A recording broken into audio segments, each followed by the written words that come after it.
The following is brought to you in part by a grant from the Foundation for White Wellbeing. Hey, Franklin and Jason, it's Kurt Angle, Olympic gold medalist and WWE Hall of Famer. I want to congratulate you guys on your hard work. Franklin, number 9, and Jason Köhne, number 5, playing for Western Kind High School. Treating mem pathogens, using the proper lexicon, supporting the team's well-being. You're having success after success. And a special thank you to our buddy Clips.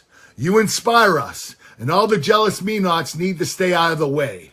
It isn't just one practice, it's a lifelong commitment.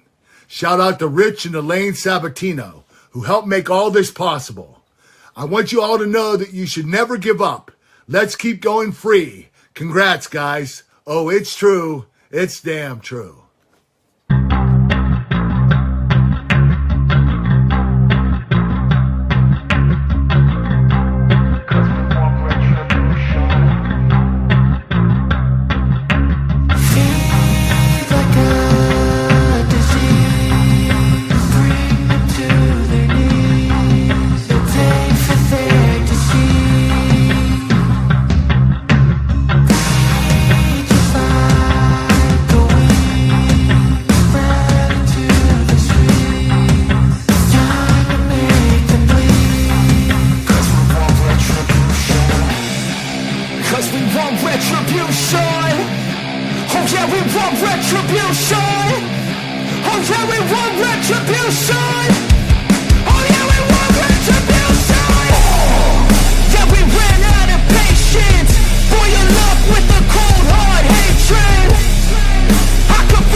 Apart.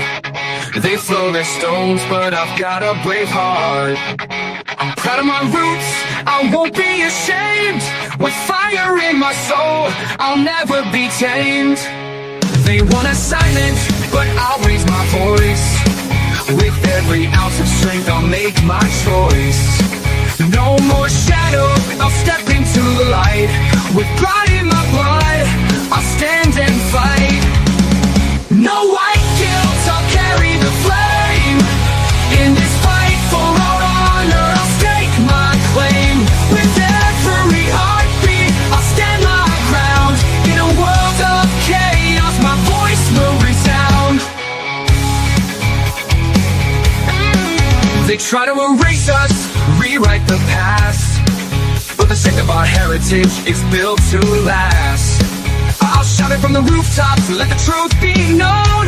With every step I take, I'm never alone. They can't take my spirit, they can't take my pride. With my brothers beside me, I'll never hide. Together we'll rise, we'll break through the night. With courage in our hearts, we'll win this fight. No white guilt, I'll carry the flame. In this fight for our honor, I'll stake my claim. With every heartbeat, I'll stand my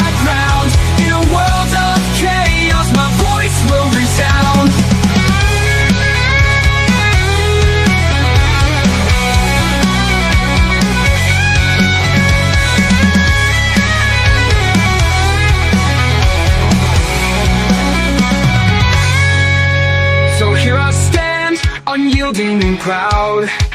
In the face of the hate, I'll shout it loud. No more guilt, no more chains to bind. With pride in my heritage, I'll never unwind. We'll carry the torch, we'll light up the night. In this battle for truth, we'll stand and fight. With strength in our hearts and pride in our soul, we'll rise together, we'll take control. No white guilt, I'll carry the flame. In this fight for our honor, I'll stake my claim. With every heartbeat, I'll stand my ground. In a world of chaos, my voice will resound. No white guilt, I'm proud of my name. In this world of darkness, I'll never feel shame.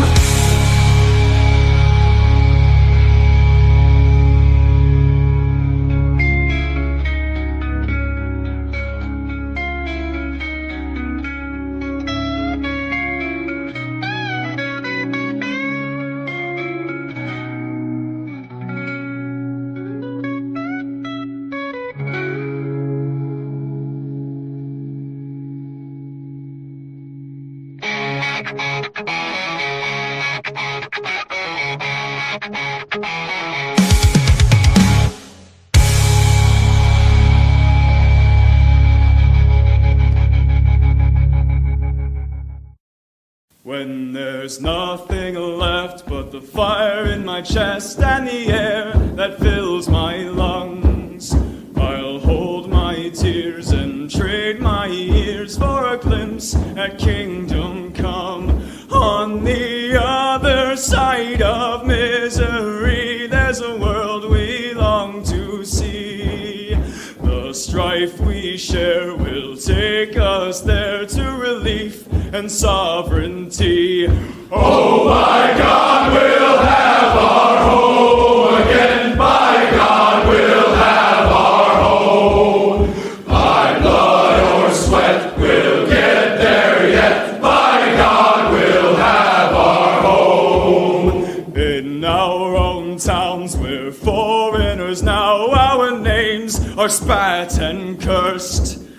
The headline smack of another attack, not the last and not the worst. Oh, my fathers, they look down on me. I wonder what they feel to see their noble sons driven down beneath a coward's heel.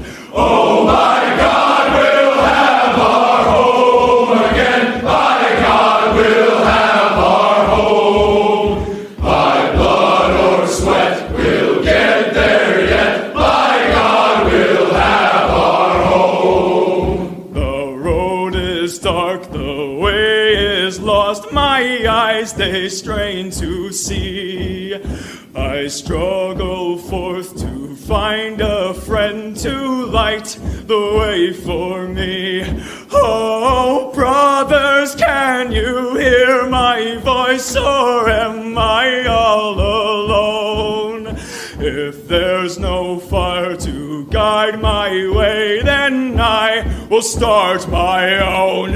Oh, my God, we'll have our home again. By God, we'll have our home. By blood or sweat, we'll get there yet. By God, we'll have our home. Oh, by God, we'll have our home again. By God, we'll have our home. By blood or sweat, we'll get there yet. By God, we'll have our home.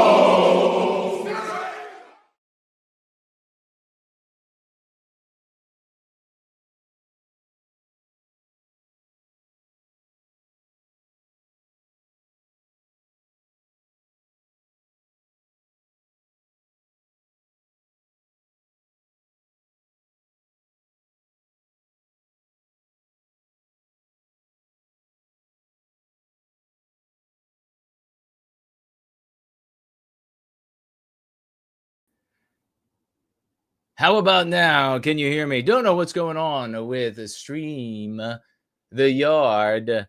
But we have featured stories today, if you all can hear me this time. And that is Elon implodes, Tech Bros mask off, MAGA civil war, effects on white children of the anti-whiteism, and possibly a late invite to Leonarda, the comedian. We'll see if she can make it or not. We'll have that and more, all about this war going on. And it looks like you all can hear me again, thankfully. Go free lesson of the day, the effects of the white children, the effects on the white children by the anti-whiteism. And of course, the rest of Mark Dice's video, you're going to want to hear the rest of it.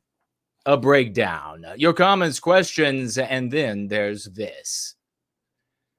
A wife, being the romantic, sent her husband a text. If you are sleeping, my dear, send me your dreams. If you are laughing, send me your smile.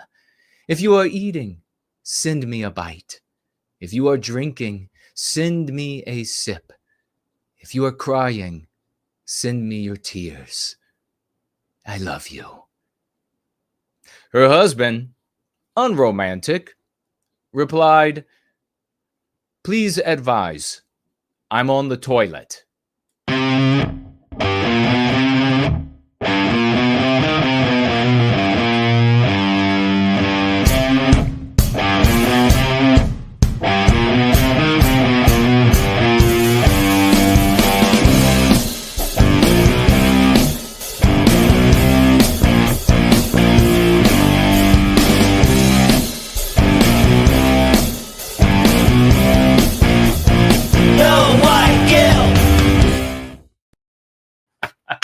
Well, welcome. Let me know if you can hear me. Let me know. I mean, maybe you can't. We'll have to do some tests. I don't know what's going on with this platform. Everything is the same over here, but it is 5 p.m. in the once great state of Virginia, across from Mordor on the Potomac, 7 in Sydney, 10 in London, midnight in Moscow, and we are going free. Please advise. Please advise. What would you like for me to send to you? Like, great to see everybody. I guess you can hear me because y'all would be freaking out at this point. You'd be like, you're quiet. You're silent. We're going free, ladies and gentlemen. And it appears that all the platforms are up and rolling. What a couple of days it's been here at the end of 2024, getting ready to launch into 2025 and the recapture of our destiny. I am your Pope and Emperor, King and President and Premier, Jason Köhne of the Church of the West. It's wonderful to be with you all. Balls bear sexy as I am, you're having a hell of a good time. I can already tell. Tag me as No White Guild across the numerous platforms that we are on and operating, and it looks like everything is running properly at the moment. And if it screws up, you all will let me know. Otherwise, tag me as No White Guild on any of these different platforms. I will be keeping an eye on Twitter. I'll be keeping an eye on YouTube. I'll be keeping an eye on Premium Rumble. But I will be checking them all out nonetheless. So make your comments, your questions, because you fill me in. Maybe you got information that I don't have when it comes to these things. Promethean hails to the great Slotzian champion.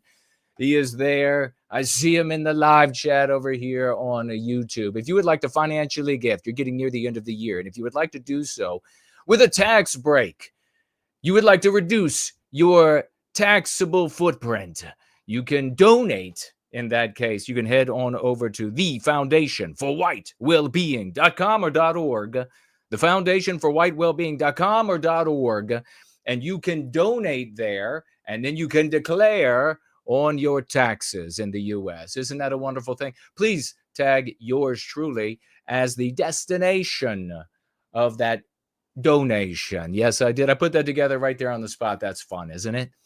But you may also financially gift. You can head on over to nowhiteguild.org, nowhiteguild.org. Financial gift tab is up and running again, ladies and gentlemen.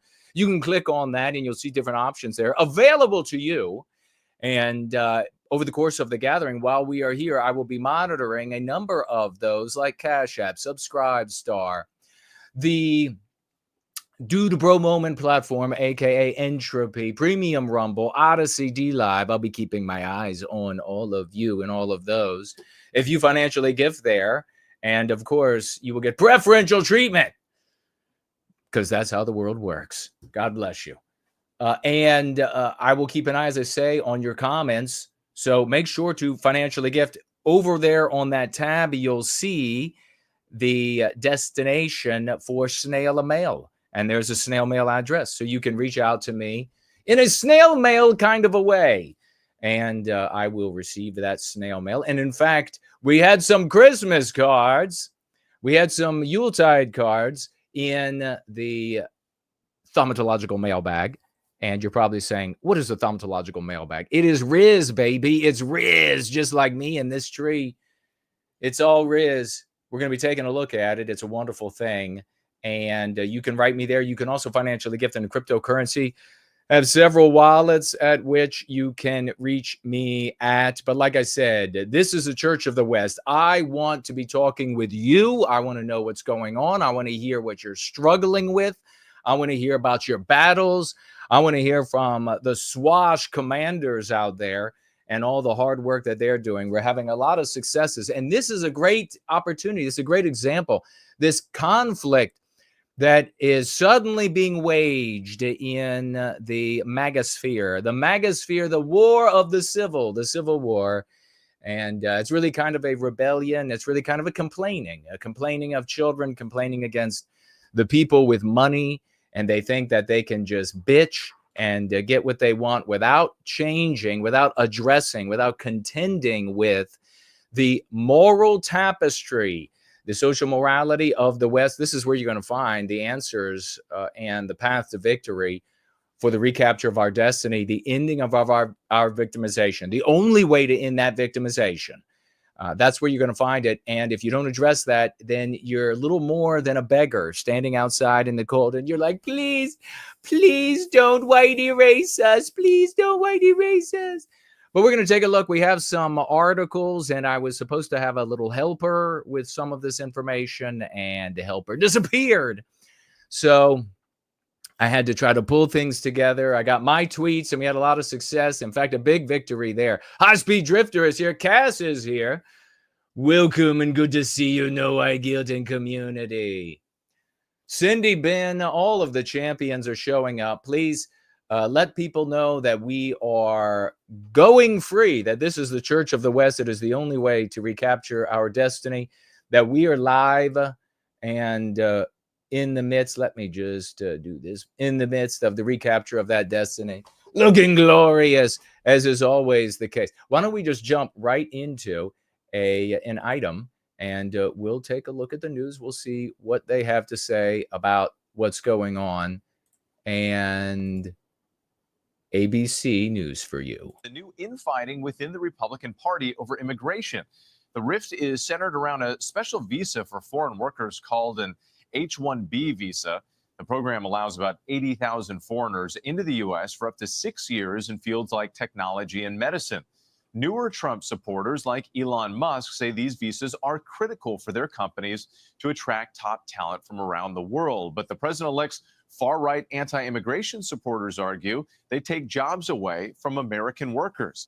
So I got to jump in right there. Give you a little bit of the maybe you don't have a whole lot of the context of what's going on. But give you a little bit of the context about what is going on. And effectively on, I think it was December 22nd, Donald Trump said that he was appointing his name, Sriram Krishnan, and to be this advisor, this senior advisor on artificial intelligence. And many of the Trump supporters, MAGA type people, conservative type people, big content creators on X, and there are some communities of these people who subsequently suffered as a result of this. And Elon is like, what do you mean? I had nothing to do with this. Well, we'll see. Maybe not. So they objected. And why did they object? Well, who is Sriram? Sriram is an Indian. If you couldn't tell by the name, he's not Irish. And he came over to the United States many years ago on an H-1B visa. He worked for Microsoft, I think it was. And had a lot of success. And he went on to have more and more success. We don't know exactly. Don't let your mind run away with you about, well, he just must be this amazing human being. We've covered here on in this community on these Sunday gatherings, we have covered how there are all of these benefits that are set aside, grants, loans that are forgiven, etc., to help non-white people get ahead in America, to do well, to live high on the hog in America. A person of average intelligence could very easily peruse all of the opportunities available to them at the county, state, and federal level, make use of those opportunities, and very easily and very quickly outpace the denizens of the country, in particular the white people. I mean, let's just be serious. The white, and in particular the white male, who ends up having to pay for all this with his taxes, the lion's share, not every little bit of it, but the lion's share, and has no access to any of it. And there have been some heart just gutting, tearing, rending stories that are popping out on, and I've read them over several decades, over the years of several decades.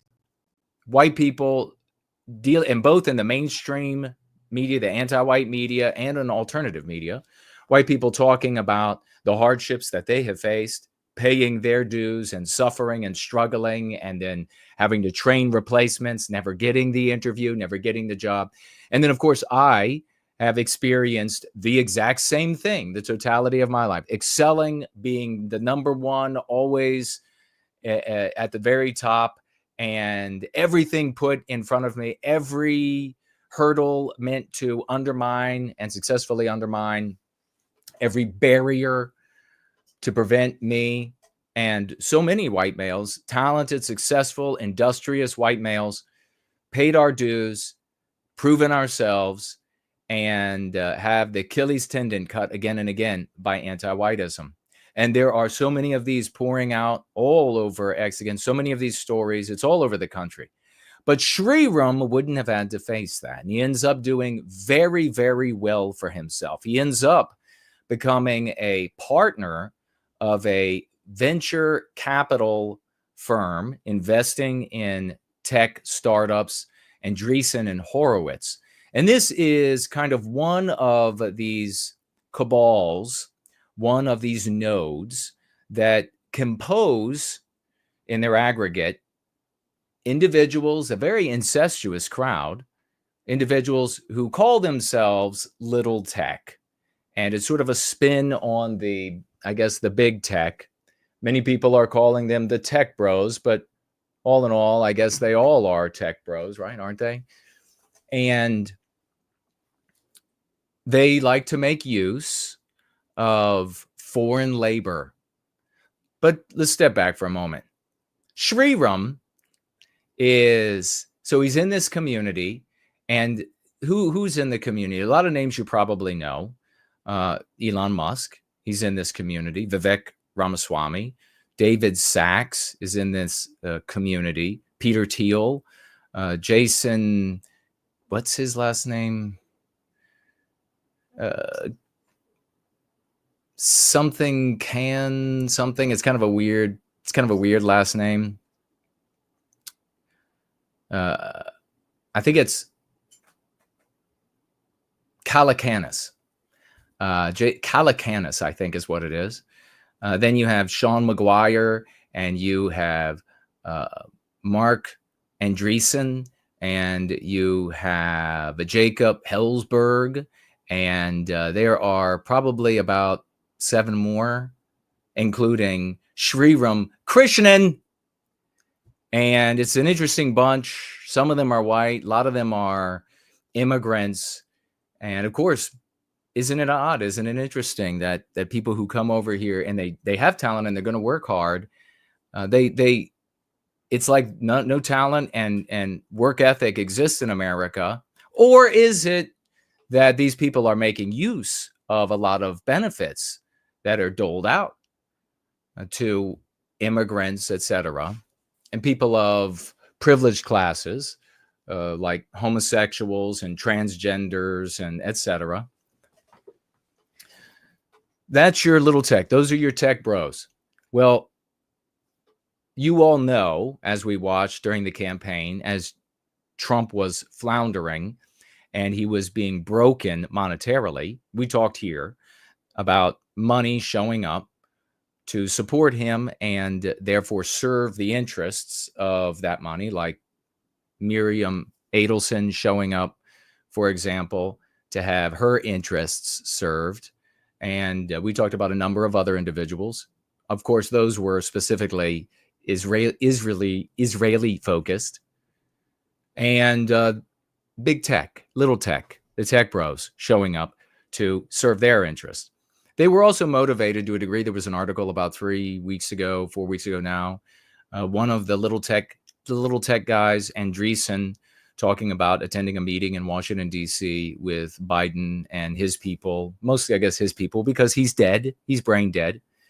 And the new morality, the Biden, the anti-white morality, kill the babies in the womb, be merciful on the murderers. But they came out of that meeting saying, according to Andreessen, and on a show that these guys, you can believe it, these people with all of this money and power and connections, they come together and they've even got a little show for themselves on the internet. And they were talking about how the Democrats were going to put all these strictures on them. It was going to be very difficult to do business. And here's the other candidate suffering, struggling, on the verge of bankruptcy, and money is showing up to buy some favors in the near future already. So why not they jump on board? So they suddenly became patriots. So they became patriots, and they threw their money behind Donald Trump. Donald Trump in 2016, that was when it was the People's Revolution. And that's one of the big problems here that people are missing, is that Donald Trump and this election and this victory is not the People's Revolution, not even remotely close. And we talked about it, so this is nothing new. The People's Revolution in 2016 was when America, and by that I mean almost entirely just the white race, coming together and saying enough is enough. And in so many words, they're tired with anti-whiteism. They want to go back before anti-whiteism, at least in their minds. You know, they don't know it as deeply as we do. They want to go before anti-whiteism, back to when let's make it a great again. So they gave their money. Trump had more small donors than in history before that. And he therefore was the voice of the people. He spoke our concerns. He spoke. And what did he say about H-1B? Well, it had to go. H-1B had to go because it was harming Americans who are working for these jobs and paying their dues and also accruing colossal debt, which, by the way, if you ever have an Indian doctor, you might want to ask them if they got their training to be a doctor in India, because you find some interesting things. Like the schooling is about half as long. And I don't know, does that mean that they have missed something? Maybe they've missed, I don't know, maybe not. And it's like 1/10 the cost in India. I remember I had a guy who was working with me on a sore shoulder. There was a little bit of an impingement, and somebody was talking with him. I wasn't even having the conversation. And they said, "What, did you go to school in America? Because it's this many years and it is this much money and it's insane." It was one of the people who were up and coming, you know, one of the techs, I guess. And he's like, "Absolutely not. I went back to India. I did 6 months. I paid this number of dollars. And here I am, immediately making bank in the US." So I thought, well, I better review what he's advises, what he's advising me to do for my shoulder. Well, he wasn't a bad guy at all. But I thought that was, you might want to ask the doctor, especially when it gets into something really serious. So what happened was the conservatives, Laura Loomer, kind of leading them, MAGA supporters, Zionist that she is, she decided to speak out against Shriram because Shriram had said, and this appointment by Donald Trump, wanted to speak out against him because he had said in the past he just wanted to do away with the caps on green cards. He thought that this was a bad idea. H-1B, open up the H-1B to many, many more people coming in. So Loomer decided, no. And a bunch of other MAGA supporters, conservative people, they all jumped on board and they said, no, this is ridiculous. Where is their error? That's old MAGA. That's MAGA 1.0. That was the People's Revolution years ago. That was when the people were funding Trump, when Trump was representing the people, white America largely, the angst of white America, the anger of white America, that desire to, when they were saying, make America great again, they were talking about themselves, white people. They were saying, I don't want to be maligned and gaslighted and spat upon and be defined as scum. I want to go back to an America where white people were considered noble and heroic and achievers, and we supported each other, and we had communities that were safe. We want to be that America again. That was white America saying that. That wasn't just America as an idea. And we're going to get into how this anti-white notion in the anti-white narrative, and you're going to get here in Church of the West so much more than you'll get anywhere else. I'm only giving you a synopsis. I'm not going to talk for an hour and a half about the doom, documenting the doom, dissecting the doom, and then prognosticating the doom. There are so many other channels. There are so many other content creators out there for that. I give a synopsis. We look at the news and we give you a lens to understand the world, to use in your life so that you can recapture your destiny, so that you can recapture who and what you were able to be before anti-whiteism poisoned you. And by doing that, able to speak to the people in your life, your community, your PTA, your lodge, your political party, political faction, whatever it might be, to change minds on a greater and greater scale so that we can recapture our destiny as a people. What is the use of showing? You've got enough of what happened now. You've got enough of it. Any content creator going to talk longer than that about what took place is just wasting your time. So Loomer and all of these other, what is the other guy? What's the other guy? It's not Posobiec. No, it is Posobiec. It is Posobiec. Jack Posobiec he's out there. Same sort of mentality. Trapped in 2016. That's gone.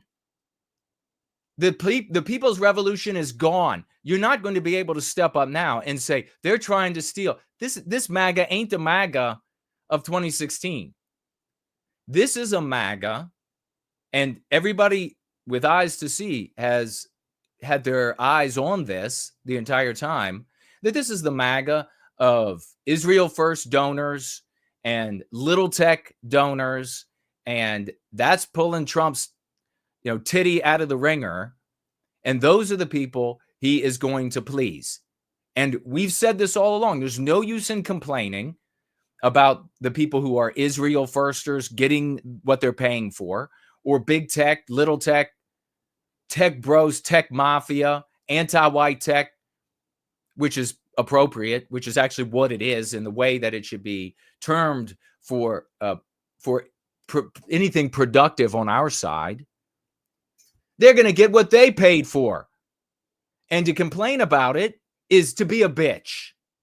To talk about a resolution in our own lives where we can effectuate that outcome is to be men and women of the West. So, nevertheless, Posobiec and Loomer and a number of others, they come out and they say, how dare they? MAGA is the revolution about ending immigration of all kinds. Meanwhile, where were they during the election? Were they brain dead? Do they not remember Trump saying, oh, we're going to staple green cards to all of the 2-year colleges? Anybody coming, you go to college here, 2 years, you get a green card, saying you're going to increase the H-1B visas. Where were they then? How is this news to them? But of course, let's be realistic. These content creators, they don't exist to recapture the destiny of Western kind, or let's say, or make America a great place, much less help out white people and recapture the end the victimization of white people, and thereby make America a better place for people of all races. They're not there for that. We are the only people here for that. Loomer and them, they want drama. They want eyes on them so they can make more money, so they can be aggrandized, so they all of the 4 Ps that they are after. That's what they want. That's why they do what they do. So they find, like, it's not surprising to me at all that Trump appoints this guy as one of the senior advisors on AI. Shriram. That's not surprising. It's disgusting, but it's not surprising.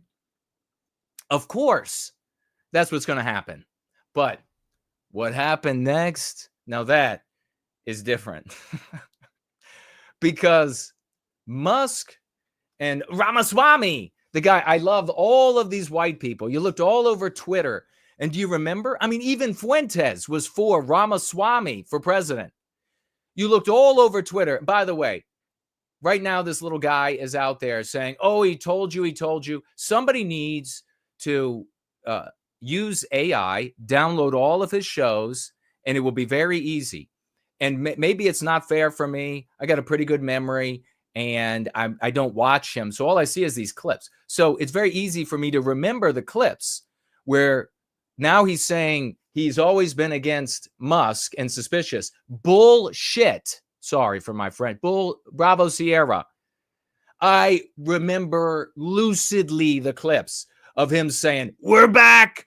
Musk is the man. Musk is giving us the free. We're back. I remember these clips. And he said, it's us, it's Musk, it's etc. And this was before Musk had even let him back on the platform. He soured on Musk a little bit when he wasn't let back on the platform after Musk bought it. He soured for a little bit, and it was clearly sour grapes. And then when he was allowed back on the platform and boosted to high heaven, boosted like you wouldn't believe. This guy can write, I'm bored, and get 1.7 million. And that's far beyond the number of subs. That's boosting. That's heavy boosting. Open your eyes. That is massive boosting on the platform. Massive boosting. And here he is now. I was always, you got to apologize. What a load of shit. What a load of, but anyhow, somebody who has the time could download all of them, use AI, go back, make compilations of all the flip-flopping. You remember John Kerry was the ultimate flip-flopper? No way. Anyhow, Trump was for all of this to begin with. Loomer and them, they probably knew, but they wanted drama because they want the attention. They want the 4 Ps. People pour in. What happened next was unexpected. I really feel for the folks who said to themselves, you know what? I think I'm going to take off a few days from social media because it's Christmas time. And then they come back and they're like, what the who could have predicted that there was going to be this war, that Musk and Ramaswamy were going to go to war against MAGA, against white America, to be specific. Of course, the cucks are coming in and acting like, oh, it's all about abstractions. And we'll get into the weeds of what's important to really understand this soon enough. But they went to war. Vivek came out and told you that you're all a bunch of losers. I'm paraphrasing. That you're all a bunch of losers. You're a bunch of mediocres. You're a bunch of mediocrities. You worship mediocrity. You worship the jock, which of course he wasn't. You worship, and therefore he didn't get the white girls that he wanted. You worship the prom queen. You didn't worship him. And that's why we have to go abroad. Meanwhile, America was made the shining star in the galaxy by white men long before these people ever showed up. Long before we walked on the moon, before there was an Elon Musk. Long before these people ever showed up, white men got together and they said, you know what? Let's create this country. It's going to be the totality of the white race from all of these different nationalities coming together. We're really going to do something special. Bunch of white men did that. That made the United States. A bunch of white men, white families, white mothers, they went out there. They built the United States. Only white people were citizens in the beginning of this country because we made it, just like only white people were the denizens of our cities and towns and et cetera when we made them. And all of it an expression of our biospirit, which you see everywhere we go out and create civilization. All of it an expression of our bio instinct, just like everyone else's instincts create their countries. Just like Sri Ram's instinct creates India. Now, you might love India. You might prefer India. I don't. But I don't want India here. I don't want India outcomes in America or any other Western country for that matter. These two guys went to war. Musk says, and I don't know, it probably will detail in one of these articles we're going to get into really quickly, but that we could all go ourselves in the face. He said he was going to go to war against us, white people, saying, hey, wait a second. What about all the white people? What about all the white people? What about going back to the 80s when the white people were training their replacement in tech? Already in the 80s, in the 90s, white men having to train. Right now, you have white men at Disney who are having to train their Indian replacements. And if, just like everywhere else that white men have had to do this, they're told, you'll train them and you'll be quiet about this. You're not going to complain.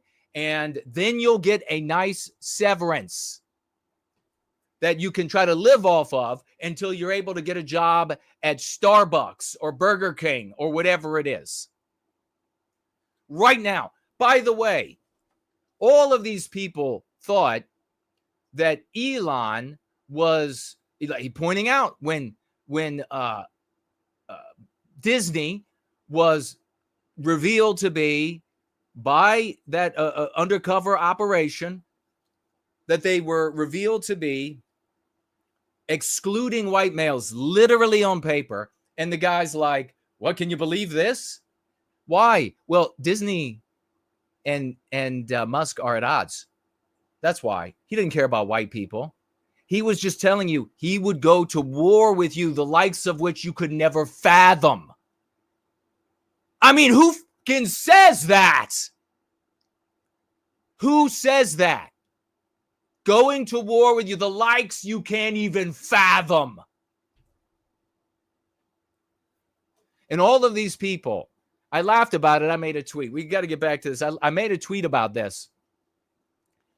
Where all of these people that are spurred out on the anti-Jew stuff. And yes, it's the anti-white Jew, powerful anti-white Jews. It's all of the other anti-whites too. But they all went crazy. They were like, Musk is our man. But these Jews, they're going to force him to look at what they're doing. Right now, those same exact anti-white Jews are thinking, damn, we must be the JV team. He just said he was going to go to war with them, the likes of which they could never imagine. Richest man in the world. I told you all, and I made a tweet about this. at the very first whispers, we were the only community that had this right, weren't we? The only one. We weren't talking about conspiracy theories, because there were plenty of conspiracy theories out there from the beginning about Musk. And they're just nonsense. They're based in nonsense and just crazy people with the toxoplasmosis from sniffing their cat's dung in their house come up with these idiotic notions. And they're like, it's the red emperor from the undercover order of the Felix Foxes. What the ever? Shut up, you veg. Shut up. We were the only people that had this right from the very beginning. When the whispers started, we talked about how Musk cares about Musk. Musk cares about his speech. From the very beginning, we were talking about that here. I was 100% right. We were the only community that had that right. Then he recruited a bunch of people by saying, oh, it's your freedom of speech. Well, we'll see what happens to your freedom of speech. You got a nice freedom of speech there. By the way, you didn't have freedom of speech on X anyhow, because the reality is, from all of our testing, if you're white positive, you're classified as white identity. You are deboosted like there's no tomorrow for being white identity. Oddly enough, and this is oddly enough for the general population, you want to get a boost back? Well, to add to your white identity, add some anti-Jewish stuff. Because Twitter, Musk has clearly made a deal to make X a place to quarantine anti-Jews, probably for the ADL and the federal government, because they will boost the ever-living. What do I mean by boost? You have 300 followers, you make an anti-Jew tweet, and you get 50,000 views. You get 10,000 views. You get 4,000 views. You have 100,000 followers, you make an anti-Jew tweet. And here it's the spurgery. It's not even talking about any Jews who might actually be anti-white. Just spurging out. You have 100,000 followers, you get 1.5 million on your. Meanwhile, you're white positive. You don't do that. You've got 30,000 followers, and 1% of your followers get to see your tweets. That's called being deboosted. Insane. We were right about that from the beginning. And what does Musk do? He was there, recruited all you fools out there for freedom of speech on Twitter. And everybody fell for that. And we didn't. We told you it was just about his speech. And now you speak out against something that he wants. Well, then you lose your check mark. You lose the community that you have on X. All of a sudden, these things are under investigation. Oh, it's just a glitch. It's just it's related to something else. It's a coincidence. It's a coincidence is what it is.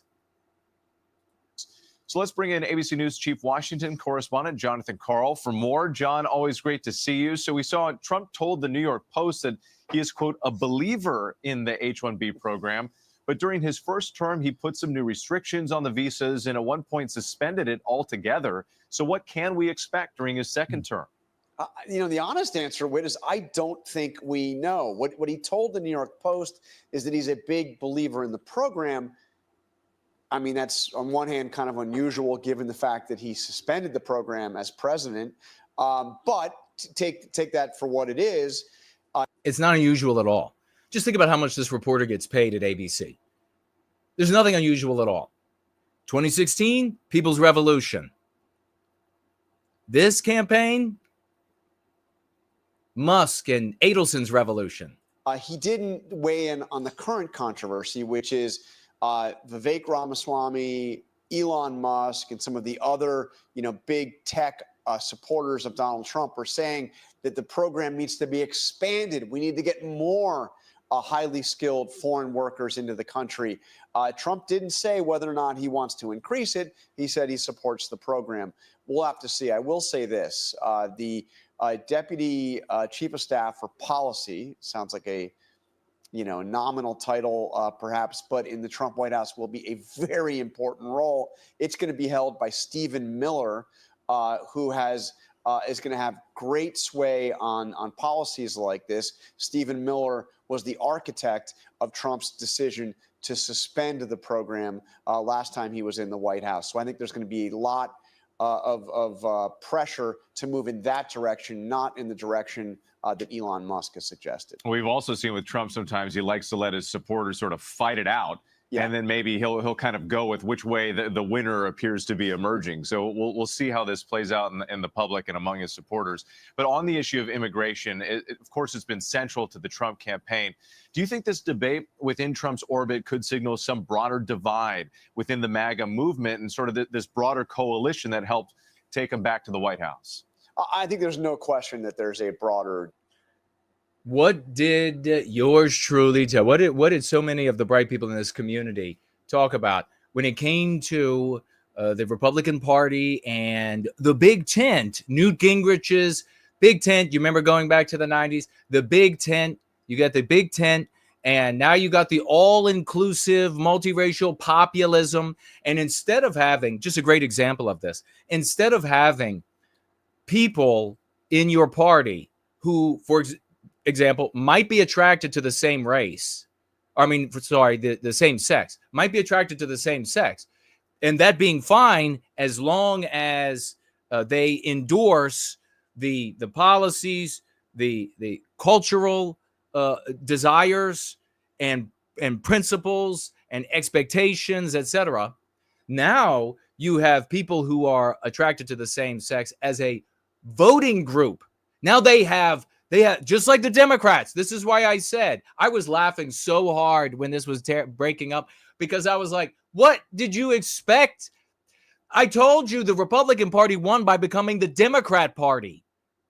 Now you have all of these different little voting collectives inside, and now you've got to try to juggle them, which means in an anti-white context that the white race, baby, you get in the shaft. You're getting the shaft, in particular the white male, of course. You're getting the shaft. The Republicans are going to work real hard because the females, as one of these groups that have to be served, the Republicans are going to work real hard to make sure that they're not having to play sports against females with penises, because even the least of men can beat women at everything: thinking, cooking, sports, facts. So they're going to be trying to serve them, to shut them up. But white race as a whole, as the white male goes, so goes the white race. This was hilarious to me, because it is inevitable.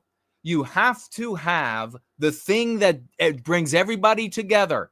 You have to have that one thing, not a different, not a bunch of views about, well, an American is an opinion, and this is one of the most important things. An American is an opinion, and you can choose to be whatever you want. America is just whatever you want, as long as you hold the opinion that you're an American.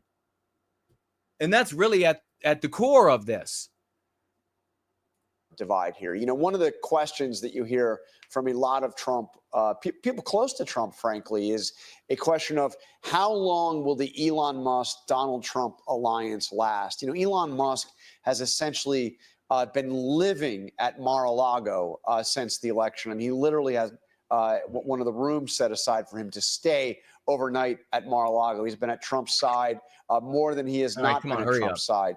Elon Musk will not have what they call a hard pass to get into the White House. He'll be able to, of course, come to the White House and to see Trump and to see others, but he will need to have an appointment. It won't be like he can come and go as he pleases. He's certainly not going to be living there. And there are a lot of people in Trump's orbit who think that Elon Musk was a very key part of his victory in November, but is not somebody that is fully aligned with the MAGA agenda. Don't forget, Elon Musk had supported Democrats in the past, and he supported Ron DeSantis this time around in the Republican primary for 2024. Yeah, he certainly didn't speak very glowingly of. Okay. Yeah, enough of that. Let's see what else we have here article-wise. Elon Musk lashes out with Tropic Thunder line yourself in the face if you want to end H-1B visas.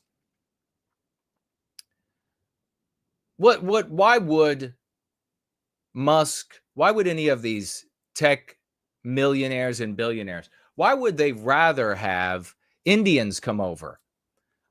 I want you just to think about the context now, the American context, because we're not white cucks here.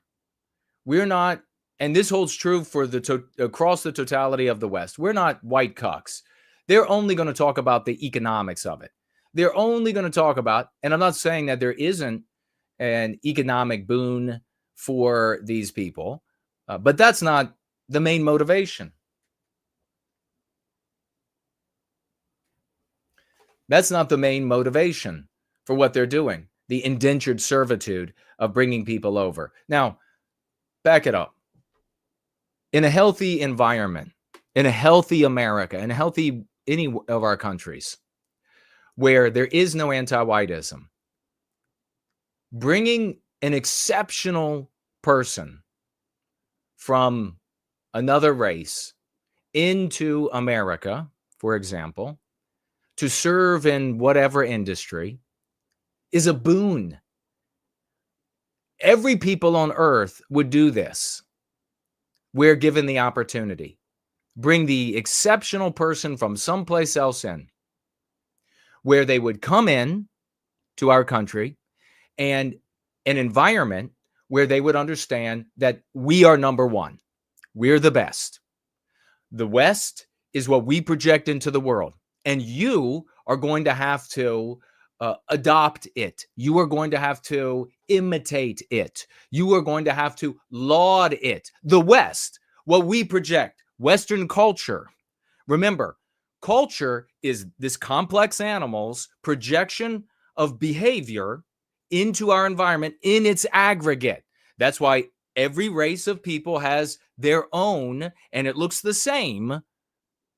Mild differences given different personalities and different climates, but it looks the same, especially relative to the other races of man. My opinion, of course, I know the YouTube anti-whites are listening, and they have different opinions about it all, and they control speech. So this is just my opinion. So they would come into our country knowing this, that Western culture, the projection of white people, is what we are. That's what this place is. And you will conform. And you will laud us. This is the identity of this place. But that's not what we have, is it? What we have is an anti-white West, an anti-white America. The moral imperative, the social morality of America and the West is anti-whiteism. So that projection, that real definition of America, the white race, the West, is immoral. You can't have that opinion here. It's immoral. So in this context, when people are brought, whether they're exceptional or just another featherless biped on planet Earth, brought into the West, they're not presented with a definable people, with a definable projection, a culture that they stand by, see as their own, and they see infringement upon as an injury upon themselves physically, mentally, and spiritually. No, they don't see that. They see America as the land of economic opportunity. That's all it is now. America, as I told Kevin Sorbo, is just an opinion. Every human being on planet Earth is an opinion away from being an American. An opinion. That's all this place is now because of anti-whiteism. because white cucks who dominate and smother and drown out anybody who wants to talk about culture and country and nation being something more than a collection of opinions, they are responsible. Lauding the dollar signs, lauding this was inevitable. God economy. The conservatives, this is all they talk about. How much money? And then they're going to turn around and say, how can you bring them in? It's an economic boon for Musk, a richest man in the world. He needs more money. It's an economic boon for these people. You should be celebrating this, white cuck.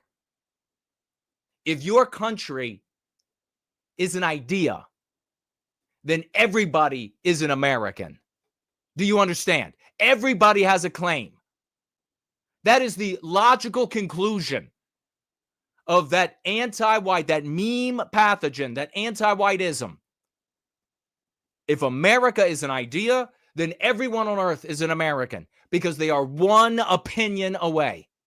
And I tweeted last night, anybody else thinking about the 50s, the 60s, 70s, 80s, 90s, aughts, all the way up to the present, when we were all told that Mexicans specifically, Hispanics generally, Central South Americans, but Mexicans specifically, who were immigrants, were more American than we were because they were immigrants. Because as immigrants, they were harder working. Their families were better and more moral than our families. Remember this? Everywhere you went, there were white people who were anti-white and white cucks out there who were vagues and they didn't know where they fell, but they were falling on the side of the social morality. And they were told, they're such hard workers. I talked to a guy, and not the first time, this is just a couple of weeks back, Mexican guy who's a business owner complaining about how all the Hispanics that he hires don't want to work. Just as a by the by, complained for a long time about how they're just lazy. They want to sit on their asses. They want to drink. It's so hard to find good workers. Just as a by the by. But for decades, we were told how much better they were than us. They were immigrants. Therefore, they're the real Americans. Look at how insidious the meme pathogen. America is a nation of immigrants. Look how insidious that is. They were the immigrants. They were the real Americans then. More American than you. Buck up, white boy, they said. Buck up. Your IQ is just too low. You just don't work hard enough. All along, we're watching the anti-whiteism victimizing us mentally, physically, spiritually. And then in this diminished state, having to deal with these bulwarks, these walls put in front of us to get ahead and succeed. And then trying things like starting a business. And you have to do all your own paperwork. You have to do all of your own accounting. But then the foreigners, the non-white people come in, and probably wonderful people, taking advantage of the economic opportunity. I fucking wrote about it about experiencing it as a child in Born Guilty. Observing it all the way back when I was a child. Seeing the writing on the wall. The kids talking about it. The children, my non-white friends talking about it. They come in here and the government says, business loan that you don't have to pay back. Business grant. Here's the program to do your accounting for you. Here's a program to make sure that you won't fall behind on any of your licensure. Oh, you broke the law here? No big deal. You're new to the country. Do you think a white man can compete in business against that? Oh, these taxes here, you don't have to pay them this time. We'll just swipe those away. Do you think that a white man could compete with that? You can't. The white man is having to do it all. And what he can't do, he has to pay for others to do. No government's coming in saying, here's the grant, and here's the self-improvement, and here's the this, and this will take care of your bills for the first 5 years while you're in business, and this. And so he has to charge enough to pay for everything that he has to buy, services he has to acquire. But the competition doesn't. And so very soon, you saw in the United States, you saw with the laundry mats, you go back to the 60s and watch that take place. You saw with the gas stations, you can show up in the late 70s and the 80s and going into the 90s, and you can watch that take place. White men owning gas stations, white family, and they're just selling it right out. Why? Because tax dollars coming through these communities, I personally witnessed it, come in with amounts of money that you can't say no to. It's like your next 7 years of business of profit. Here you go. You're working your ass off. You're struggling to get by. The writing is on the wall that you're going to go out of business. And then they show up with 7 years of profit to buy the joint. Selling out left and right. 7-Elevens, convenience stores of various types. Same. How does it happen? Exactly how it happens. You can't compete with that. So then they're going to say, oh, you don't like it? Look yourselves in the face. Sriram Krishnan's appointment as a senior policy advisor for AI in the White House Office of Science and Technology Policy sparked a widespread debate over the H-1B visa program. Conservatives have slammed the program as abusive and said it is designed to undercut wages of white-collar Americans. Vivek Ramaswamy supercharged the debate when he claimed Vivek, the white race, didn't build the Roman Empire. Ramaswamy, that one. Just never forget. Supercharged the debate when he claimed that America has venerated mediocrity over excellence. So the bigger issue here is that these tech billionaires and centimillionaires, when they go to hire someone in this context, is it easy for them to take the white male? I'm not saying they want to take the white male. They could be rabidly anti-white. Maybe they don't even want to bring the genius white male in that could compete with them, outshine them. I don't know. But is it going to be easier or harder to bring in the white male? Obviously, in the anti-white West, all of this was inevitable, wasn't it? And all of it is predictable and will continue until the Go Free dialogic is implemented more broadly, the Church of the West is more widely known, and these concepts hit the white population, and the white population adopts them in greater and greater concentric circles so that we can contend, we can fight with the anti-white moral imperative. Because if that's not done, this is inevitable. It is far easier. Musk right now is trying to make a big deal out of, as he's trying to back out of the argument, the debate, the firestorm. He's now tried to say in one of the most recent final tweets on it, aside from, hey, let's make this platform and let's make it a place of love where we, whatever, buddy, look ourselves in the faces, remember? And no speaking to my comment to him, naturally, he probably didn't see it, realistically. But if he did, silence, not a surprise. And I can share that with you all as well. But Musk right now is saying, it's so difficult to hire someone with a H1. The guy who launches rockets several times a week. It's so difficult to hire H-1B visa. It's so difficult. No, it's not difficult. It's not difficult at all. It's infinitely easier than hiring white men. Because you hire white men and anti-whiteism, not just anti-whites, anti-whiteism in Musk, anti-whiteism in the hiring managers, anti-whiteism in these pools, in the HR, anti-whiteism in the boardroom. This moral tapestry condemns that. The white cucks couldn't be more wrong about it being a money issue. And Ramaswamy here trying to come in and saying, let's not focus on the money. Let's focus on that your culture sucks and that you all don't work hard, white people. Let's focus on that. That's what Ramaswamy is saying. He's just trying to misdirect.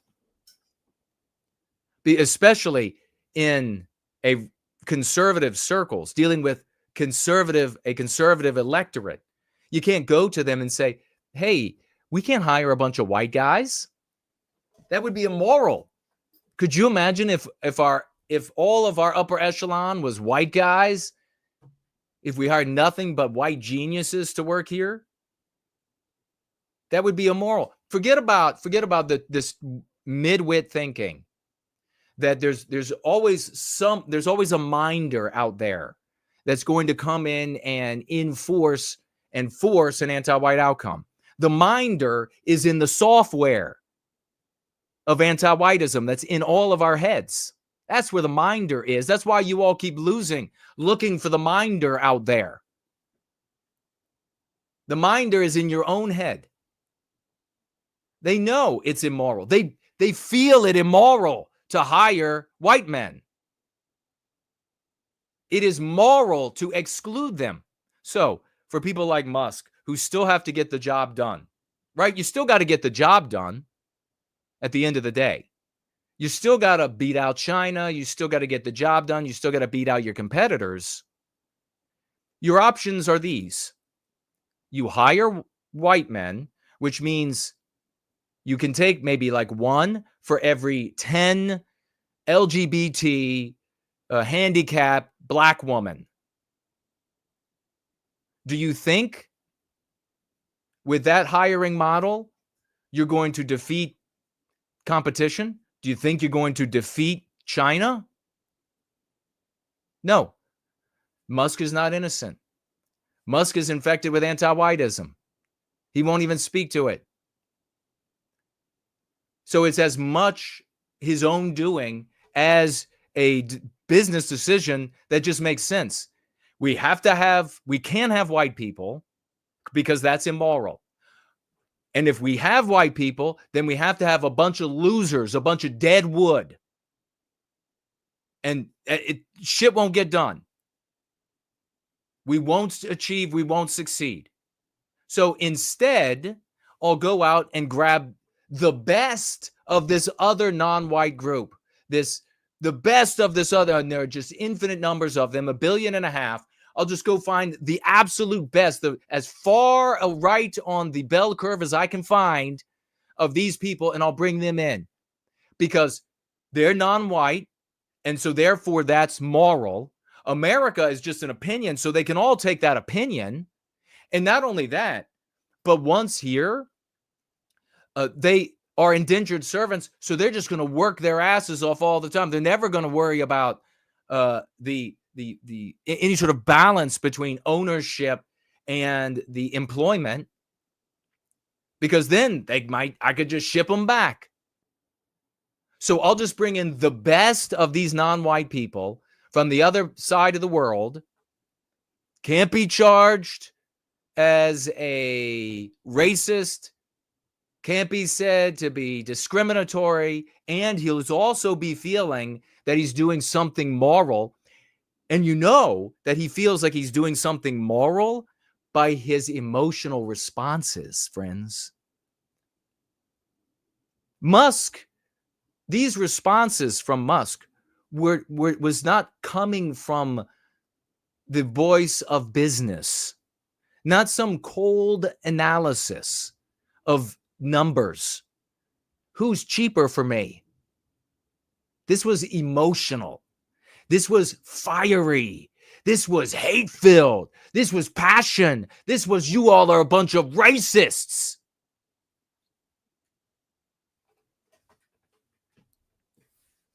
So Musk was feeling anti-white. Imagine try to put yourself in the shoes of Musk and these others. You feel immoral for hiring white males. You feel moral for hiring non-whites. You will suffer the opprobrium of the nation for doing something immoral, like hiring whites. You will be lauded by the population, or so much of it, for doing the moral thing of hiring non-white people. And then you have a bunch of these white people that show up and they're like, what about us? What about the whites in this country that are being shat on and have been shat on for generations? What happens when internally you have a barometer, you have a compass about what's moral and immoral, but you find yourself persuaded by a powerful argument? In this case, the very simple, what about us? You have an emotional outburst. 2 days of this guy having an emotional outburst because deep down he knows that it is wrong to exclude white men on the basis of their birth, to exclude, therefore, the white race on the basis of its birth. Deep down, he knows that's wrong. But he also knows that it's moral to exclude them and immoral to exclude non-white people. So all of a sudden, he had the statement of, we have to get rid of these people, extirpate them, roots and all. They've got to go from the Republican Party. We can't have them. I cannot have people making me feel bad about what I'm doing. I cannot have them on my platform. I cannot have them in the Republican Party. They've got to go. They've got to be silenced. That is what's motivating Musk. He cooled down a little bit. Some of his friends probably called him and said, chill out. And then he came back and he's like, let's have beautiful things. And H-1B visa program has to be fixed. But before he said that, he said this: take a big step back and F yourself in the face. I will go to war on this issue, the likes of which you cannot possibly comprehend. The reason I'm in America, along with so many critical people who build SpaceX, Tesla, and hundreds of other companies, revealing there, isn't it? That made America strong is because of H-1B, which is how old? 20 years old? How old is it? That made America great. Musk raged in response to the X-user who wrote, let's optimize H-1B, a reference, I guess, mocking Musk there. This is the first incendiary comment Musk has made during the contentious online debate about H-1B visa. He accused many users who are critical of the visa program of racism. You want to continue to be browbeaten with that? Or you want to do the dumber and say, well, you are one. That might as well say you're a pedophile too. You'll sooner own the title pedophile and make it something positive, because that's what anti-whiteism is doing. Then you'll be able to own the concept and slander racist and make it something positive. So just keep that in mind. He accused many of the users who are critical of visa programs of racism and said that these contemptible fools must be removed from the Republican Party, although he later emphasized that he was specifically referring to the hateful, unrepentant racist. So what do we know about a racist in the anti-white narrative? Anyone who objects to the victimization of Western kind. Anyone. That is this weaponized concept that says it is immoral to defend white people against victimization.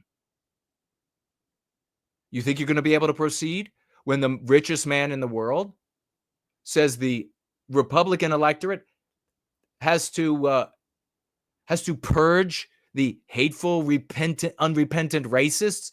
Repent, you heretic to anti-whiteism. Repent. America is just an idea, an opinion that everyone on the globe can have. That's all it is.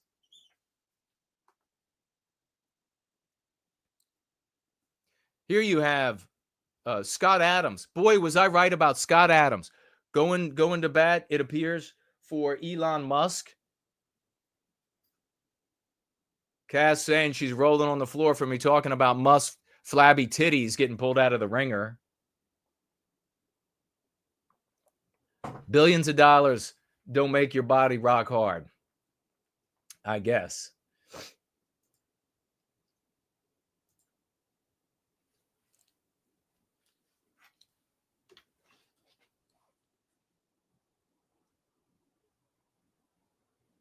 Here we go with Scott Adams.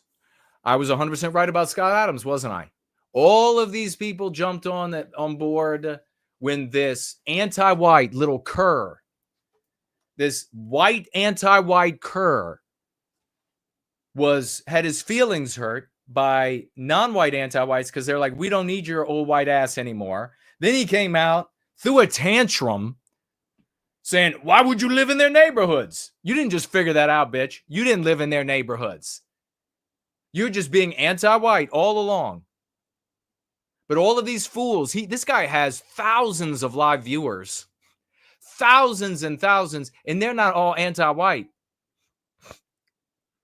It's the pathetic, contemptible white race.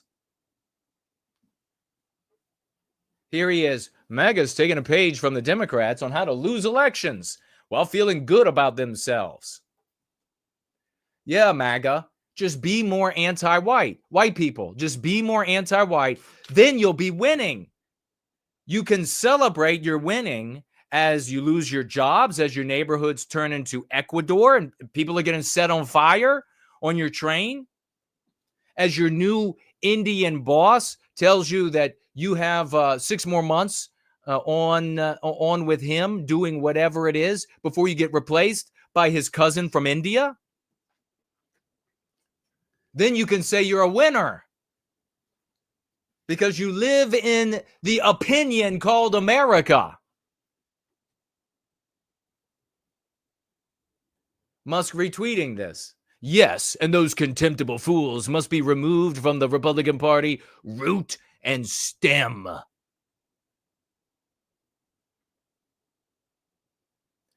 Hey, so any doubt now about how right we are? And I can see the Great Sloths has chimed in here on Premium Rumble, and I'll have a look at what that is in just a moment. Any doubt here, as we continue to move through this, any doubt, though, that we are right about their white identity category on X? You want to be deboosted on X. It's coming from the very top. You cannot care about white people. By the way, just to take a step back, do you remember when Musk, and I mentioned this in my comment, before Yaccarino, before his CEO, Yaccarino came in and echoed him, where he said, well, you see, you could have speech, but not reach. And then I told you all, it's been decades since I outsmarted that. Decades. And I told you all, nobody adopts this, but they'll adopt it. I mean, I'm sure Posobiec will adopt it at some point when he hears it, and then no credit, won't talk to me. Because, by the way, he's out there talking about the wokies. Literally. He said, can you believe an adult male saying wokey? He should have the teeth slapped out of him metaphorically.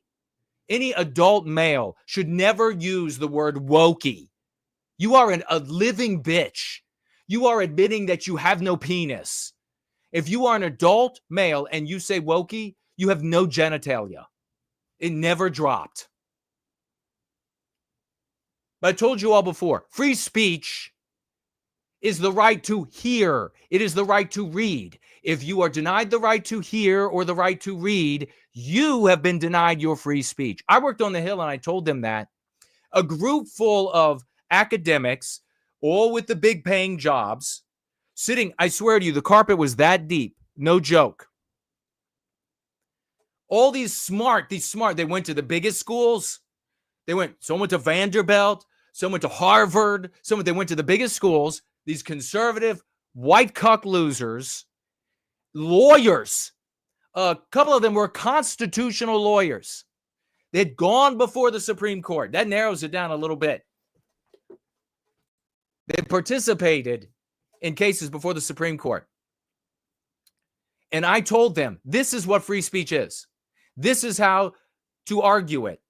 And they all just stared for literally for a full 3-4 seconds. Nothing, just like it had been figured out. The fog had been, they were like, holy shit, how did you go to Harvard and all of these big Ivy League schools and study law and you come out of it and some redneck from Virginia says, let me shake out the cobwebs for you. How does that happen? But then worse. Well, since the redneck guy from Virginia thought of it, we're not going to repeat it. Milton Friedman, by the way, look at Musk now today on his Twitter line. It's all Thomas Sowell and Milton Friedman tweets and retweets. It's how much more anti-white can he tell us he is? I mean, he's like, well, I'm hitting the black community. I'm hitting the Jews. So, and I'm not saying these guys aren't smart. This is anti-whiteism.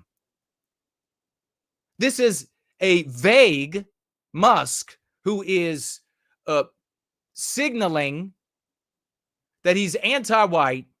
He's not going to be tweeting, and let's correct me if I'm wrong, white geniuses who aren't also anti-white. No, he's out there, out front with, I'll show you, you white heretics to anti-whiteism. This is why he didn't like the Republican Party to begin with. I'll show you. Here is a Jew that's smarter than you. Here is a black guy that's smarter than you. I'll show you. You all are dumb. Can you imagine coming to our country, going to a people's country and telling them, and they have their history, however long or short it is, of making their country so great that you bring your ass to their country and you tell them that they're dumb, and a program that's been in place for the last 50th, 100th, 1/200th of their existence is what made them great. All of you natives here, all of the doers, all the people that made it great, you're losers. Your country lauds, you all laud mediocrity. The right thing to do, a healthy people, but we don't have a healthy people because everybody else is focused on spurging out on other races instead of focusing on us. But that's what we're trying to change here. That is what we are changing here.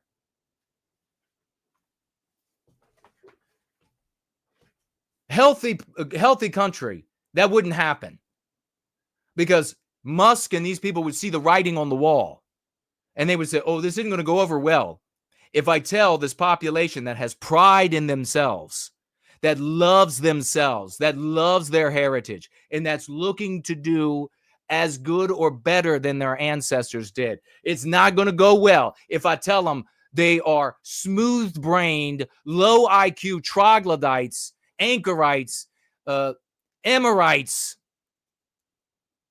It's not going to go good if I tell them that. Not going to go good for me. It's like I've told you all along, especially the ones who want to spurg out on other races. And yes, there are plenty of anti-whites in the other races. If we are a people and we say no, there is no anti-whiteism. End of conversation. It doesn't matter how much money. It doesn't matter how much clout. It doesn't matter how much anything. If we are a people and we say no, there is no anti-whiteism. We are this close, folks. We are this close to the white population saying, not only what about us, but why are you so anti-white? We are this close. If we push them over and that happens, it's game over for the anti-whites. But if these white cucks out there, if they prevent us, and if these spurgs that want to hate on every other group of people, if they prevent us, then we're done. We're finished. The writing's on the wall. This can only continue. To finish my thought about the Mexicans from the 50s and 60s, what about the Indians? Do you all remember in the 70s, in the 80s, in the 90s, in the aughts, and all the way up to the present, when we were being told that, oh, these Indians are so amazing and we need to bring them into the country, and the fact that they're immigrants makes them more American than you. Does anybody else remember this? I mean, how is it that this is so accessible to me and the leaders in this Church of the West, the apostles in this church? How is it so accessible to us and so many can't get it? They just refuse to get it. That's what we were told. That's what we continue to be told. They're immigrants. They now have changed their opinion and therefore are better Americans than you. They work harder. They're smarter. They have better families. That's what Vivek was just telling you. All of this is a consequence of anti-whiteism. All of this is predictable when you understand the anti-white narrative. But all other content creators out there, they want to drag you down into the weeds for their own 4 Ps. Pay, prestige, power, and depending on what genitals you like. That's what they want. They want to drag you down into the weeds. Oh, it's just about this little group of little tech. We could talk for an hour and a half straight about who all these people are, where they all came from, who they're all related to, that many of them are married to people of the same sex. And what good would that do you? We could go down another set of weeds about how this is cultural Marxism, a branch of economic Marxism, and how it's a communist leftover, and how we could go through all of that garbage. We are out of time. I'm sick of being able to see this with my IQ that was blocked by anti-whiteism. That guys like me would be running all of these businesses and operations and would be the engineers at all of these places if it weren't for anti-whiteism. I would be the guy making the 6 and 7 figures with the prestige, with the nice house, with the big family because I can afford it all. But no, I'm not that guy. I want to get revenge on these motherfuckers. And getting revenge is not abstractionizing the victimization of the white race into some nebulous, impossible to understand concepts, some constellation of concepts. Or the guy who wants to just say, I hate this race, I hate that race. They're doing it. Wish listing, if they could just disappear.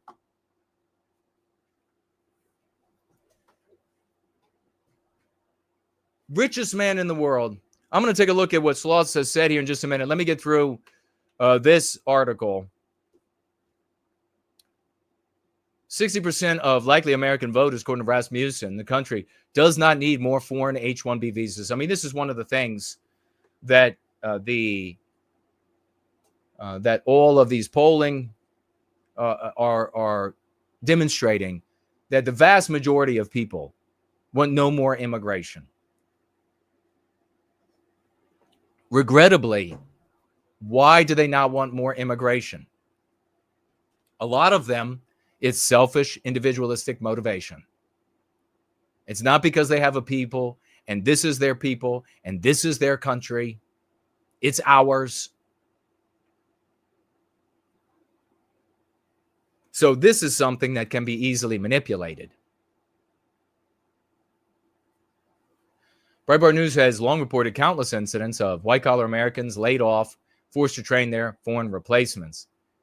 And just take a little walk with me back, or a little swivel of the head back to what I was saying a moment ago. Do you remember in the 50s and the 60s and the 70s and in the 70s and 80s when people started having to train their replacement? Conservatives, white cucks, who were all white back then. Also, keep that in mind when you're deciding what's going to be your path. Keep in mind that back then, the cucks were almost 100, they were like 99.9% white. And they were coming to you and they were saying, God, look at this. They're having to train their replacements. Everybody's like, wow, worst story we've heard yet. Worst story. They've been saying this same thing all the way to the present. Has it worked? Has it worked? And now reflect upon the fact that the conservative leadership is not 99.9% white anymore. Oh no, that number is dropping rapidly. Rapidly. The commentariat of the conservative content creator leadership is increasingly non-white. What is it, half? More than half non-white now? And then a sizable portion of the white people are openly homosexual as just as a legitimate sexuality as heterosexuality. The exact same, it's just totally the same ideal. So how much of the conservatives that you're listening to now are actual heteronormative white males who are still telling you this? Well, they're having to train their replace. Can you believe it? I can't believe it. Well, golly, we better do something. 40 more years, there ain't going to be any of you. You're all going to be hiding. You're all going to be hiding and applauding the Indian conservative content creators that are the ones that agree with you mildly, that are like, we should not be so mean to the white people. Doing my what is it? What is that guy's name again? Krishna from IBM? What's that guy's name? I think that's what it is. You be a little less hard on the white people. And they'll be like, I like him. That's we're going to at the mercy of these people. So then you had the only other thing. Well, I want to get to what actually I want to tell you all in just a moment. What actually Loomer said that really fired this thing off. But let me take a look at what Slots is saying. H-1B can be a program of. Is that mutualism? Like coral, is that corals and crabs? But consider all the gifts.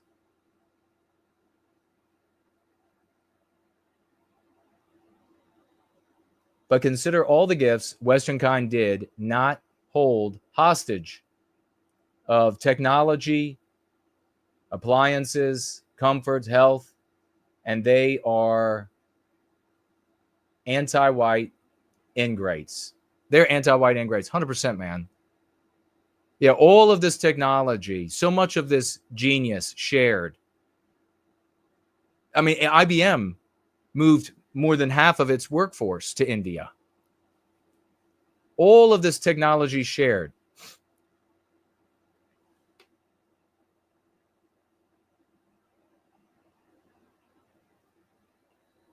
Yeah. And there is no reciprocation. There is the we'll take from you, and even nations stealing tech. We'll just take from you, and then your people are dumb. And you did nothing. Look at some of these, and that was the The other thing that really set this off was that Musk had these employees of his, Indians, that came out and they were just so vilely anti-white. I could taste bile in my mouth. That is how vile they were. And what did he do? He came to their defense. They're calling white people dumb and lazy. Literally, white people, dumb and lazy. And Musk comes out and he's like, he's just acting like a troll today. No, how about you fire his fucking brown ass? How about that, buddy? I wonder what would happen to a white person who was in employment, in Elon's employ. Well, we know. That's just hypothetical. We know. Elon would fire him before he got the tweet fully out and would take his account away on Twitter. But you have the anti-white moral imperative in place, and you're going to be contending with this. H1B as a tool of white erasure, Slots writes on, with two $1 financial gifts over there on Premium Rumble. Thank you, brother. They have white, qualified, and promising candidates, but they use H1B to meet white erasure metrics. So very true. Brilliantly written by the great Slots. Blitz Drake says, opinion on Keith Wood's debate? I didn't see it. What were they even talking about? The great Cool Papa J Magic, massive swashbuckling champion.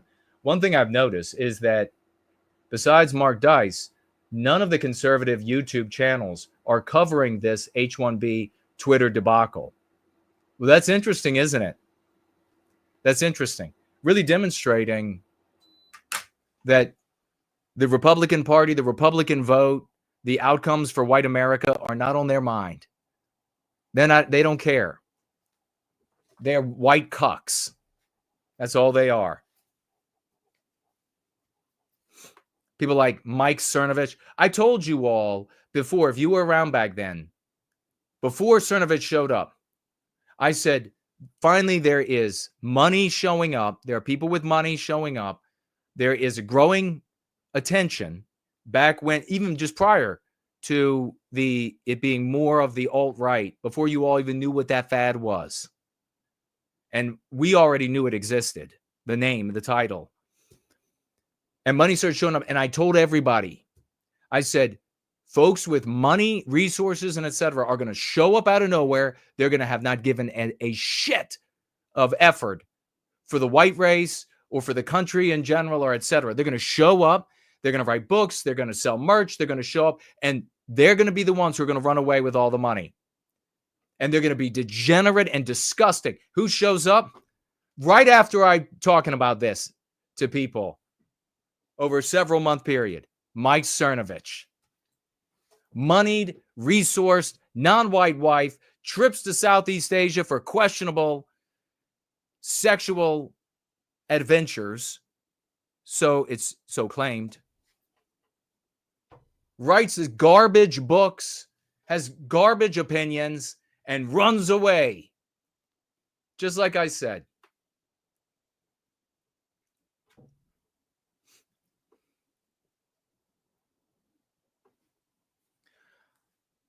"100% Slots is saying white people are, quote, lazy, not getting hired, and not supporting their own erasure."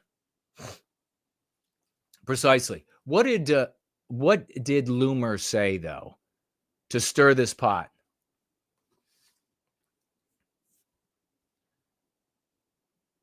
She said, our country was built by white Europeans, actually. And this is what I think some people showed up and they were like, hey, can you believe Loomer said this? Except I found a fly in the soup. She goes on, she says, not third worlders from India. You know, it was white Europeans who created the American dream. And we, Laura? No. White people and you're being redundant when you say white Europeans, unless you're trying to conceal something there. Jews are not white people. White people created America. You got that right. White people made America great. There have been wonderful Jewish contributions, but Jews did not make America, and they did not make America great. So let's make that clear.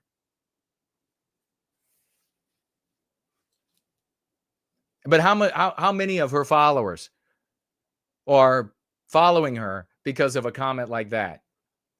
That white Europeans actually made America. And they're like, oh, she's with us. And would they follow the actual white man? Nah. It was white Europeans who created the American dream, and we didn't create it so that it could be exploited by pro-open border leeches like you. Now, that was in response to, was that to Musk or Ramaswamy?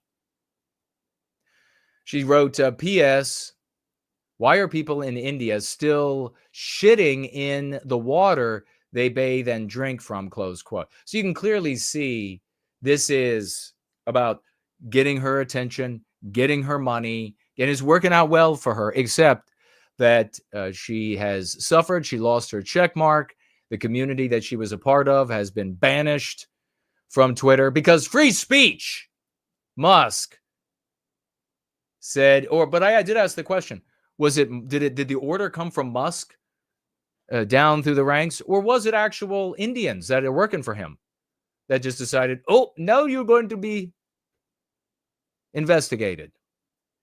Is this your best and brightest Indian boy? And then she tags this guy, David, probably David Sachs she's talking to. Is this the right guy with the same name and works in VC talking about, I guess this was the Cash Indian, about how Indian migrants in tech should scam our immigration system? Or wait, who was that? Was that the Cash guy? No, I don't think it was. By marrying, so they were talking about scamming the system by marrying a U.S. citizen so they can get green cards. She also wrote, okay, I'm willing to admit when I'm wrong. India does not, and this is just more stuff to inflame. Nobody cares. You're not going. It's one thing too, if you're going to make a joke. But these are sentiments. You can clearly see she is using the white population for her benefit by focusing on non-white groups. You notice what Loomer is not saying? She's not saying stop victimizing white people. You notice that? You notice she's not saying all these white people with all this white heritage from Europe, stop victimizing them. No, instead, she is saying, oh, whites like us, says Loomer, made America and made America. I mean, how do we know that she's not entirely talking about Jews? Made America and made America great. And then this non-white group over here drinks where they shit. It's fascinating. It's fascinating. It's almost like if you're not a spurg or a white cuck, then this becomes clear.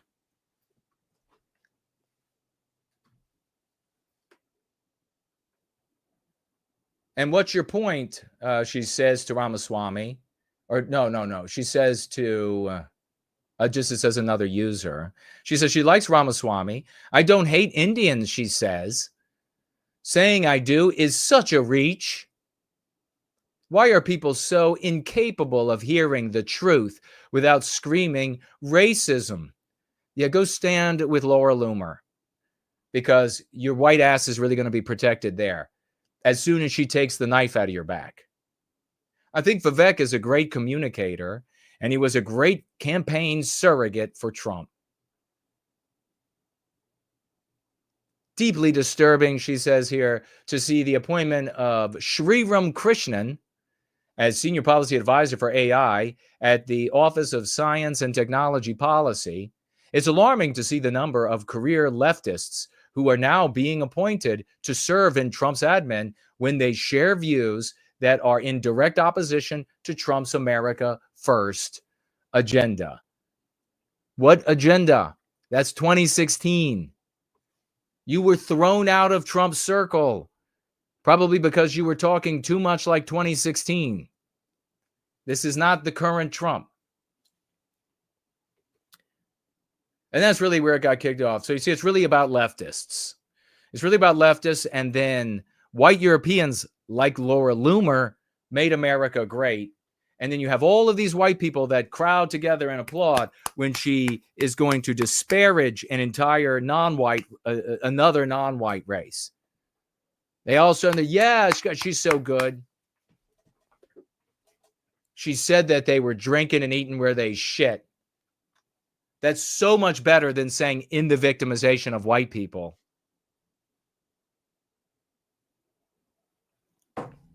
But we really got to get, I want to get to the core of this. I'm going to look at my tweet specifically, because how you see this, how we deal with this, and similar incidents that are going to be continuing without question, I promise, that are going to continue, we'll be able to predict them here. I will be your ultimate predictor, as W would say. I will be your predictor. Forget about prognosticator. I'm your predictor. And I will tell you exactly what will happen. If you have this lens, you'll be able to make a difference in your life. Without it, you're just doing what's always been done. And meanwhile, as a result, they are white erasing you from the top. They're white erasing you from the bottom. And you're getting smashed between the two, white man, white woman, white race. And it's not long, because the anti-white animals are setting people on fire, slitting and stabbing their throats, burning them down, shooting us down, mowing us down with vehicles in our parades, in our Christmas markets, Waukesha style. So it's not long. You can continue with all the nonsense, or you can go with what works.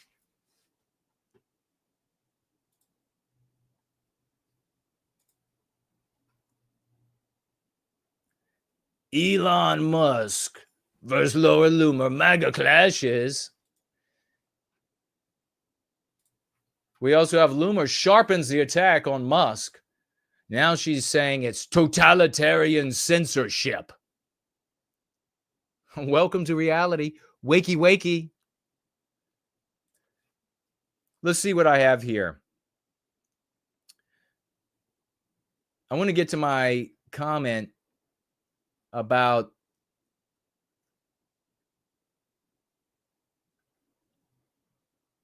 I say, seriously, is anyone addressing the real problem at the root of the H-1B visa debate? And this is what we've touched upon. We've come back to this touchstone. We're going to come back to it again, because I'm going to leave you with something powerful. If America is an idea, then it is moral to bring in any human being, because every human being can choose the idea of America. I want to say this again, because you really have to, especially if you have been a white cuck up to this point, you're listening to this live or in replay, you really have to adopt the reality. America is the projection of the white race. Other people can live here. We've allowed other people to live here, and there have been wonderful contributions from non-white people, and we love them for that. We think they're wonderful for that. They are more than welcome to be here in this country, but it's ours. It's staying white and Western. The moment we are not recreating every second of our being Western civilization in this landmass that we call America, the moment that stops, it's no longer America. If America is an idea, and this has been, we talk in the Go Free Dialogic, and I've made this painfully simple because I know the majority of our people are midwits. They all need to be able to get it. We talk about thought chains. We talk about antecedent ideas and then their derivatives, how they control your thinking. You say, can't control my thinking. Damn well better accept that there are, relative to your midwittery or wherever you are on that spectrum, there are mortal gods, and we damn well can control your thinking. Now, you're going to have it be controlled for good or for ill. It's up to you. For your own good, your family's good, our people's good, our country's good, or for the ill of all of those things. When white people allowed anti-whites to convince us that America was not a people, a projection of a people, a verifiable people, a definable people, as our founding fathers literally wrote out. And as all of nature and divinity has demonstrated. When they allowed us to do what? Turn it into an abstraction, which is the realm of academics and conservatives alike. Turn it from the product of a living being, of a people, to a fucking abstraction, an idea.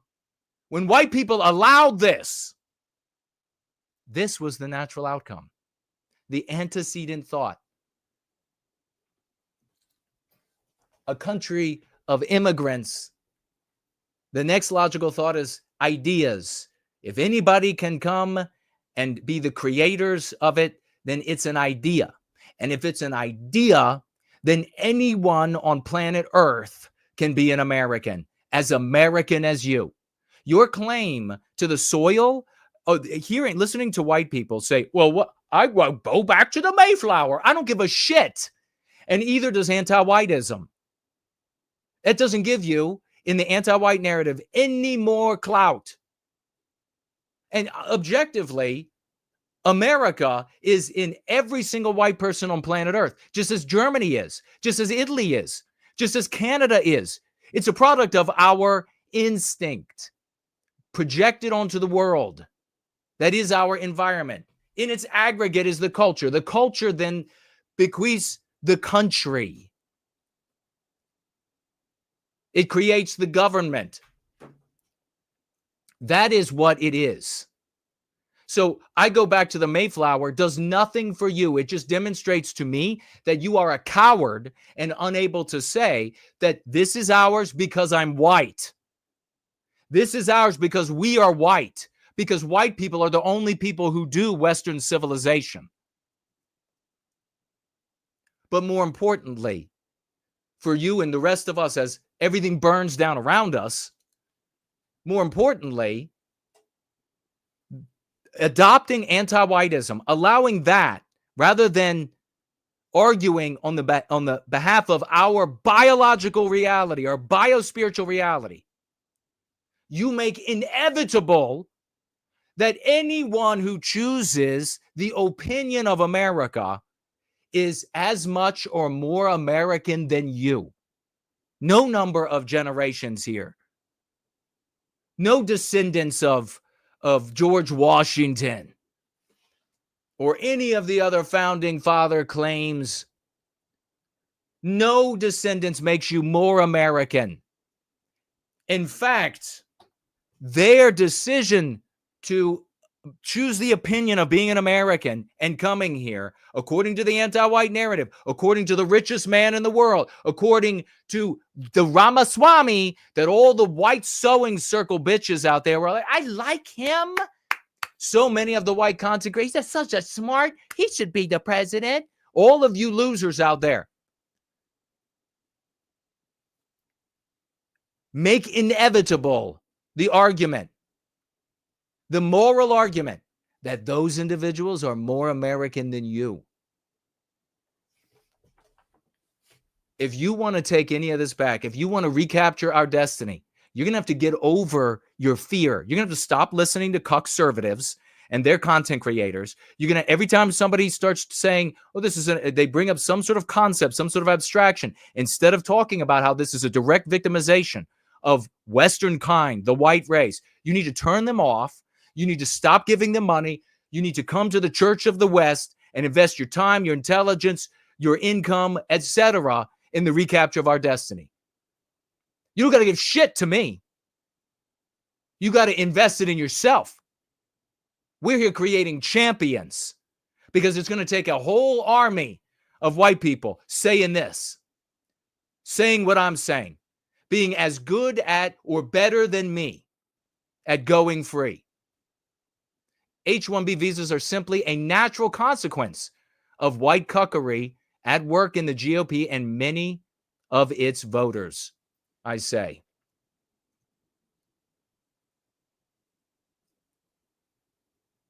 We'll be celebrating them in a bit, but there are people out there in our community that in this specific argument on X and the spinoff arguments on X are doing just fabulously. I couldn't be prouder. Kevin Sorbo says, people in America must compete with the entire world for a job. He gets, of course, millions of views. My response, because I'm deboosted, gets 500 of views. I say, Kevin, as long as America is an idea, everyone in the world is an opinion away from being an American. So, is Sorbo going to do the right thing and retweet that? No. Is he going to do the right thing and retweet? He's too much of a cuck. He's too much of a white cuck.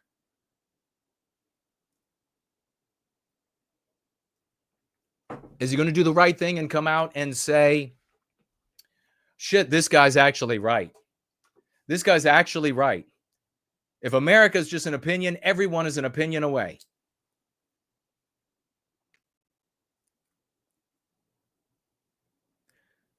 I had a back and forth with this Kylie.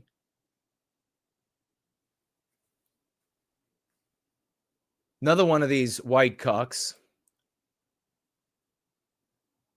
The argument that you are being replaced by more talented people works as long as white people reject their identity as a people. If we are just individuals who share the idea of America and laud economic progress, this will continue and it will be moral as it continues.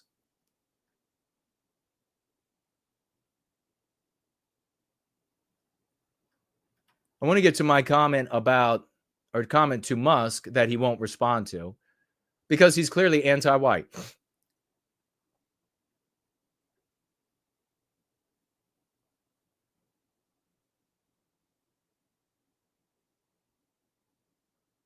This is what I said to Musk.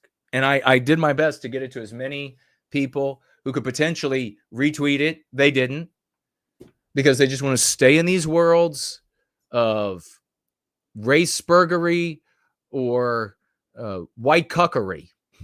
I say, joking aside, you are witnessing to Elon Musk. Joking aside, tag Elon Musk. You are witnessing the growing anger of white America, born of generations of anti-whiteism in this country, psychologically abused with demonization and gaslighting, illegally blocked from employment, training our replacements, etc.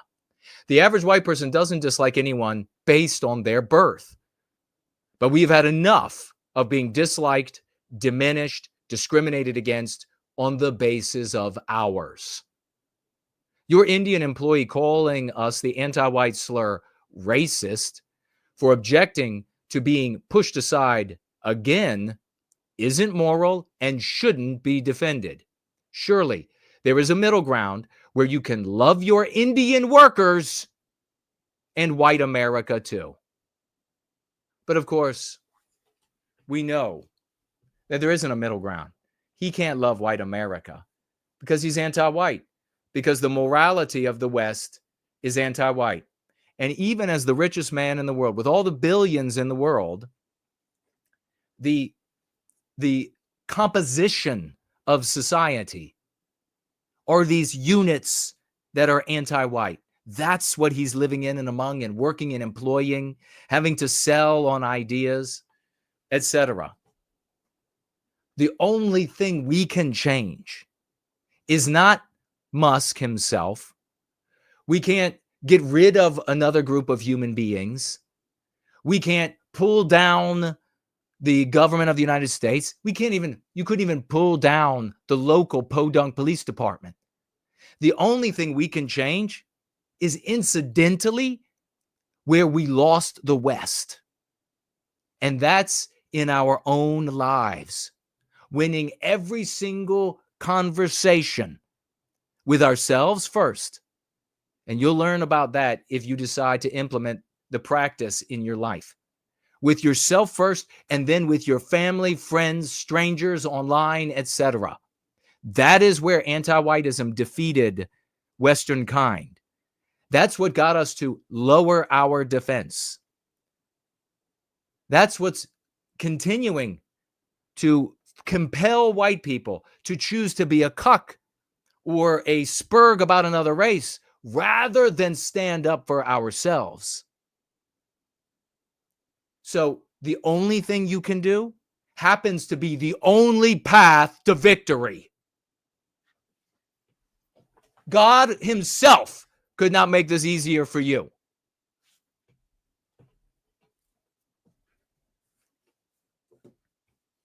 No wish listing here. No pessimistic, black-pilled.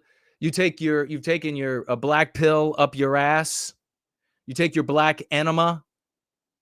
Is that what it's going to be? Sit around and just wish list and hope that some rich or magical person will come and save it all? Little reality check. White people have been wish listing for generations. They've been race spurging for generations. Here's where we are today.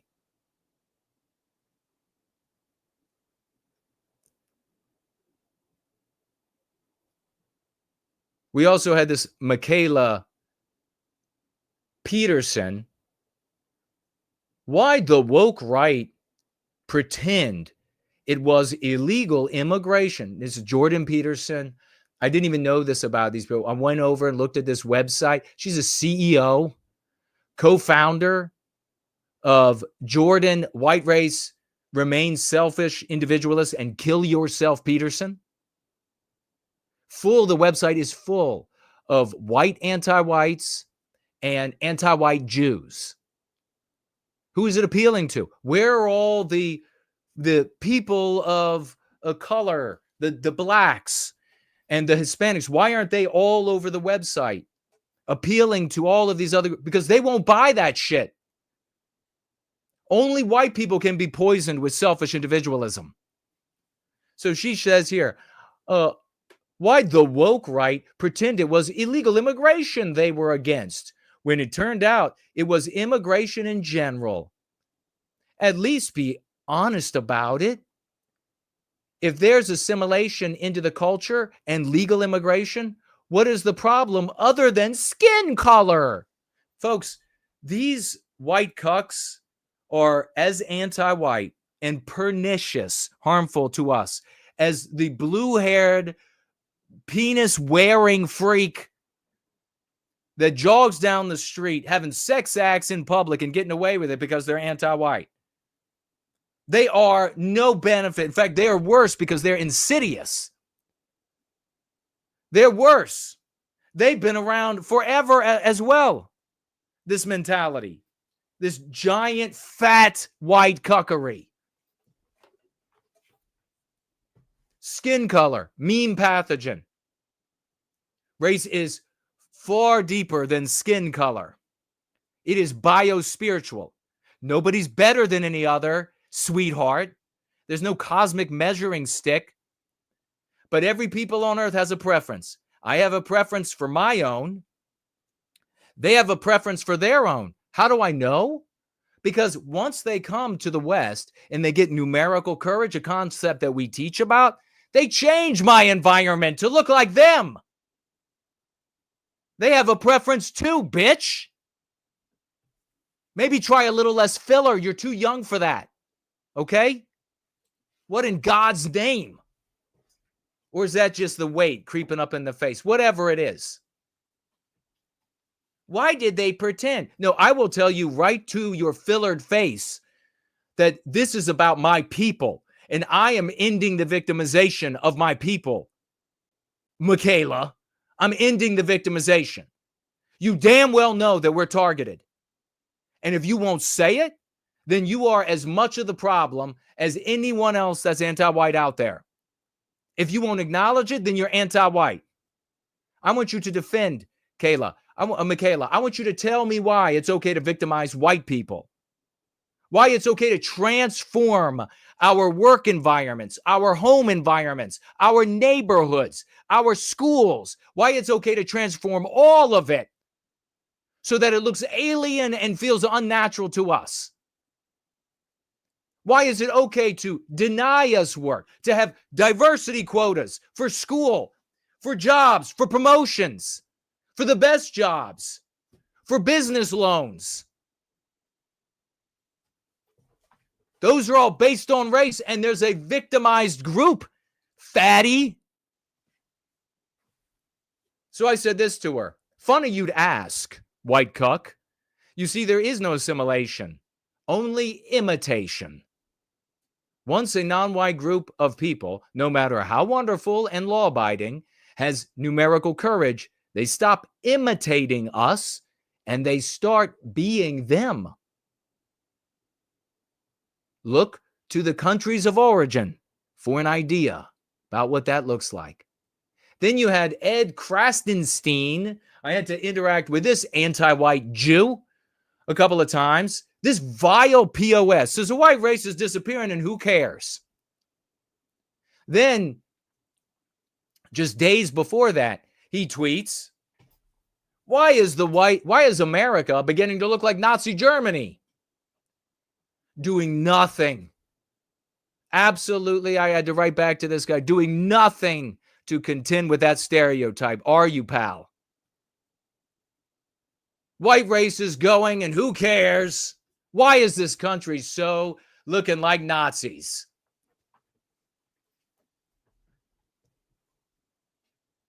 Just a matter of time. White people are no longer going to exist, says Ed.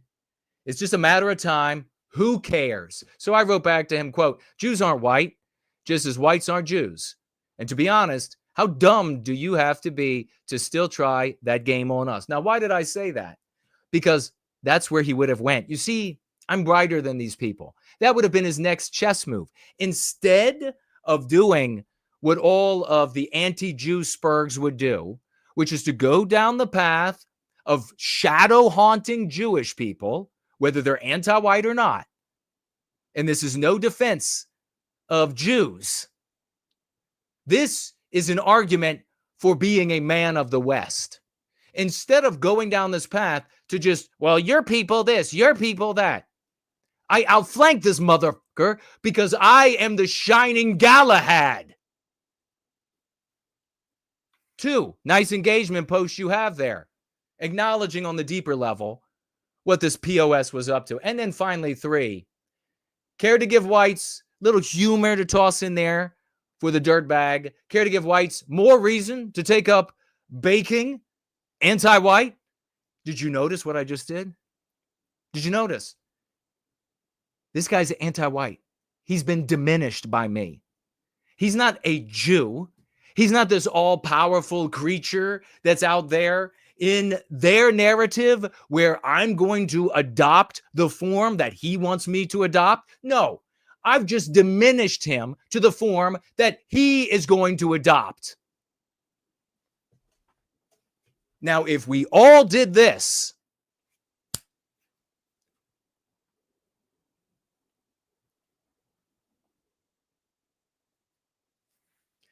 I really want to speak to this Arab woman in the UK. Maybe I need to put her up on the screen too, by the way. We'll have a little listen to just a little bit of this. And these are the spin-off arguments that the swashbucklers are kicking ass everywhere. tag me. I'm going to be looking at what you're writing in just a moment. I'm going to pay much more attention to you all in the live chat. These are important points that needed to be shared. Again, in a healthy environment where we recognize that we are a people, the white race, America is something that we create with our instinct every time every moment of our existence. It would be beautiful and wonderful. We could bring in people, talented people from around the world. It wouldn't matter what race they were. And they would understand, this is ours. You're welcome to be here. We want you to do great things, and we want you to have a wonderful life, have wonderful videos of your children when you get old, and you can watch back the videos. We want that life for you. Welcome to our house. We want you to be a part. That would be totally doable, normal. Every white person would love that, would be okay with that. But in this environment, where the country's not ours, America is an economic opportunity. America is just an economic opportunity. And I told you in Born Guilty, all the way back when I was a child, having these conversations with my non-white friends, especially those from around the world, an economic opportunity. If it's just an economic opportunity and an opinion you can adopt, all the white erasure is inevitable. None of it is yours. But I did want to mention, I got back to this Peterson gal because I found that website and I was like, this makes much more sense. Michaela is the co-founder and CEO of the Jordan Peterson Whites Must Behave as Selfish Individualists in the Face of Non-White Communal Action Academy. The Sensible Center sitting on the fence. And I have, when it comes to contempt that I can hold for a human being, the white people who are white cucks, the sensible center types, I have the most contempt for. The most contempt for them. Because there isn't an analogy elsewhere in the mammalian kingdom. There isn't an analogous form of that traitor anywhere else on earth. It is such an abomination to existence to be a white cuck that I have the most contempt for them. You are an abomination to life. That's what you are. If you're a white cuck, if you are a sensible sinner, a fence sitter, where you love it, I say here, sitting on the fence with the fence post firmly up your ass, you are an abomination. Can I make that clearer? I mean, can I get a true? Can I get a real? Can I get a based?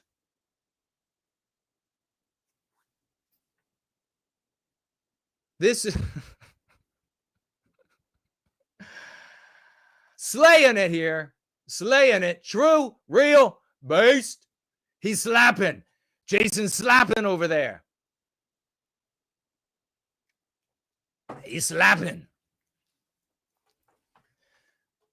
Back in my day, slapping used to be for the wave that you got. Not anymore, apparently.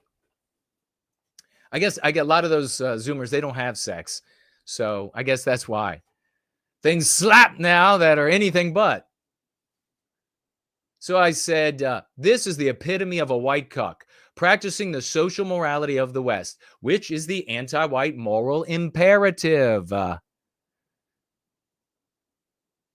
And saying that we all just have to assimilate. Now, this is really important. This is chock full. The Church of the West and me preaching to you is chock full of power.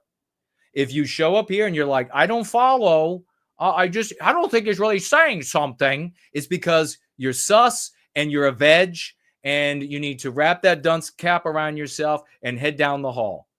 That's why. That's why you're saying that. You're sus and veg. I made up veg.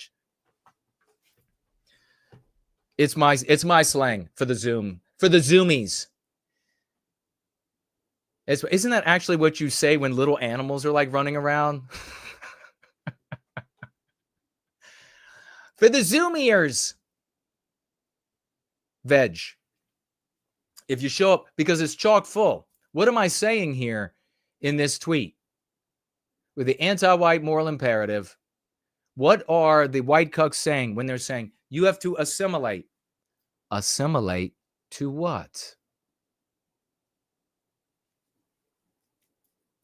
I say here that to that standard of that anti-white moral imperative, and ignore the race being victimized. Notice how the Academy makes its appeal to whites, with anti-white Jews and white anti-whites delivering the specious teachings. And that's what they are. They're specious, every single thing. Unctuous in delivery and specious content. I'm so smart.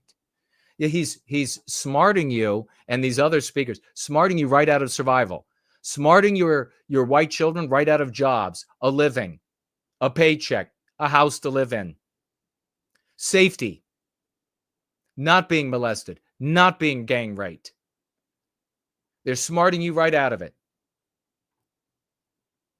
So what is it that the white cucks want us to assimilate to? For God's sakes, will somebody burn these abominations of nature down? Will somebody burn them down once and for all? Metaphorically, of course, metaphorically. I mean, can somebody just make sure that these folks get starched? I'm throwing a lot of that slang in. Get starched! I'm throwing a lot of that slang in here today. Can somebody get starched? Metaphorically starched, that is. They want you to assimilate to the anti-white narrative. That's what they want you to assimilate to. But how many white people in America or any of the other Western countries, when they say assimilate, they think down deep, they really mean to adopt our standards, our norms, our systems. Isn't that what they actually mean down deep? I've gone to cookouts. I've gone to parties. I've gone to with these white cucks all over the place. And it's very easy to probe and find out. Don't even have to be an alien and bend them over. I can probe them without having to use a proboscis or some other device, organic or otherwise. And I find out, oh, you mean us. You mean you want them to adopt us, our norms, our mores. You know that's not what your conservative content creators mean by that, right? You know, your Rush Limbaugh, he didn't mean our mores. He would have said that. He would have said their mores and norms are shit because their countries are shit, at least as we see. I mean, cosmically, there is no measuring stick, as we talk about, and so there's no better or worse. But since we prefer Western civilization, since we create it, we look out at the world and then we measure by way of what we prefer, and we find that these others are shit. Honestly, that they're shit. And the cucks then say, yeah, but the people come over. Yeah, they want to be just like us, Jason. They want to, let me put some more dip in. They want to be just, they want to be just like us, you see. Rush Limbaugh told me, and what's the other guy? Posobiec, he told me. These guys told me that they want to be just like us, and they're going to be just like us. And that's why they come here. They want to be just like us. But then you see the left tells them that they don't have to be like us. And that's where the problem, actually, the problem is bio-spiritual, hayseed. That's the problem, you see. Or city denizen, or whatever you are. Ghetto flagger, whatever you are. The problem is bio-spiritual, because they look out at the West and they say, that's beautiful. That is, the water runs. The feces is carried away. There's electricity that works, comes always to the house, and it is civil. and the people are beautiful. And so I want to go live there. And then they show up here and they say to themselves, wow, I am numerically diffident. And so therefore, I am not going to be too boisterous about what I like and what I want, and I want the world to look like. I'm going to imitate them. I'm going to imitate their norms, just like we, white cuck, would imitate Chinese norms if we had to go live in China. But then, after a while, they end up with numerical courage, which, by the way, is a complex subject because it's a sliding measurement. It's not just a matter of numbers, but numbers are a big part of it. It's a sliding measurement on both ends of the equation. So you'll have to maybe be able to have done some basic mathematics to be able to understand this. But strength of the culture, strength of the people in the area, in other words, identity of the white race there, how many of them still implicitly, explicitly are white positive or white sympathetic versus the incoming people, how many of them, how proud they are, what positions of power they wield. Do they have a religion that bolsters their racial identity, etc.? At some point, they reach that numerical courage moment. And when they do, they stop enclaving and they start transforming your society. They transform your county. They transform your city. You white flight. You say it's because of the schools, because you have no balls. You have the balls of a gerbil, and he's gelded. That is the problem. So, cucks out there, they're not here to adopt our norms. And this battle with little tech, Ramaswamy, David Sachs, Peter Thiel, all of these, Andreessen, Mark Andreessen, Sean McGuire, this Shriram, I'm sorry, I think his name is. The Jason Kankamitis, or whatever his weird last name is. The Jacob Hellbergs. This battle that's taking place with these people is a consequence of that thinking. And you lost. You lost that thinking. You were a coward, and you're losing this contest with these little tech bros. Stop being up. See.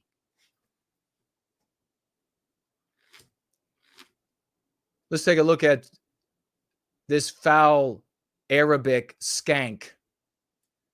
Foul anti-white.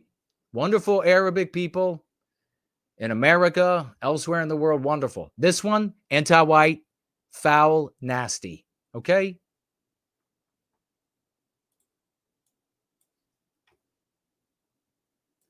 Let's have a look at what she said. I'm going to be taking a look at your comments.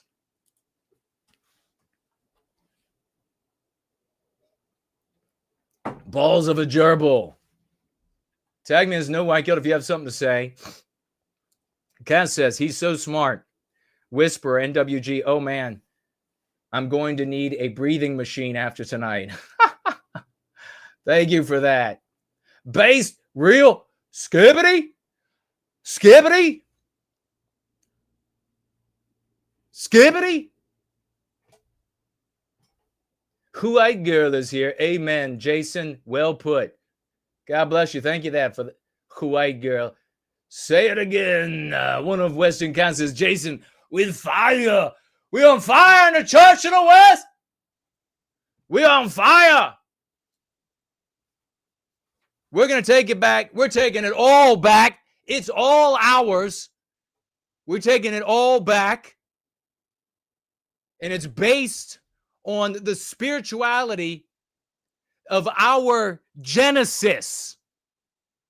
What are you born with? What are you born with? That is your Genesis. That is what the Creator gave you to commune with Him. You know no more than that. Everything else has been given to you by some interpreter when it comes to religion and spirituality. Everything else. Time to go back to where it all began.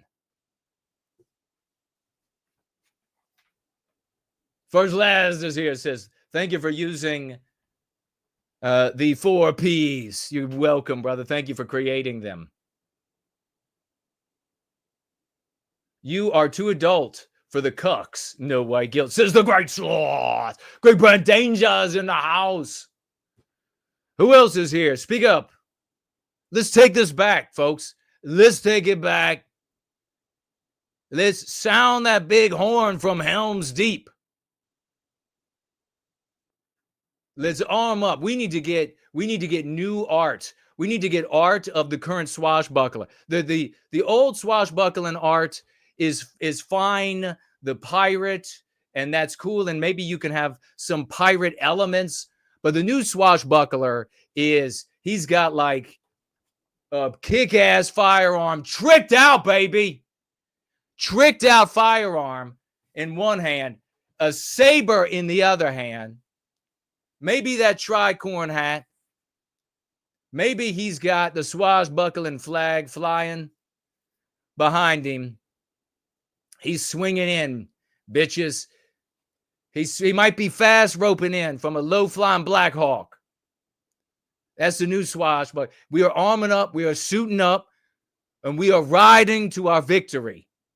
We're going back to the origin. There ain't no priest. There ain't no preacher. There ain't no interpreter of European old religious books. There ain't nothing. We're going back to the origin. Your biospirit. You're born with that. Not a religion, not a nation, not a country, not a green card, not a citizenship, not an anthem. The Creator brings you forth as one thing, and that's all you can know about him. That's through which you commune with the eternal. Forget it all. Forget everything else. Everything else is part of our lore, is part of our ancient books, and we can reflect and we can amend. Same with the Holy Bible. We can reflect the good parts we can use. We can rewrite, just like the current Bible. Everybody's got King James, been rewritten how many times? At our detriment.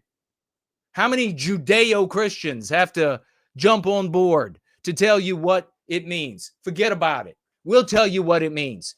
We'll speak it through the fire of our biospirit.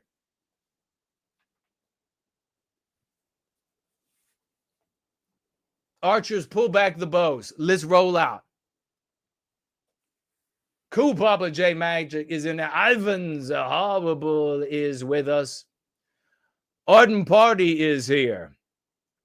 Damned Doberman is here. I had a glorious Doberman. You can read about the animal in Born Guilty. Great to see so many. Make sure you tag me as No White Guilt on any of these platforms.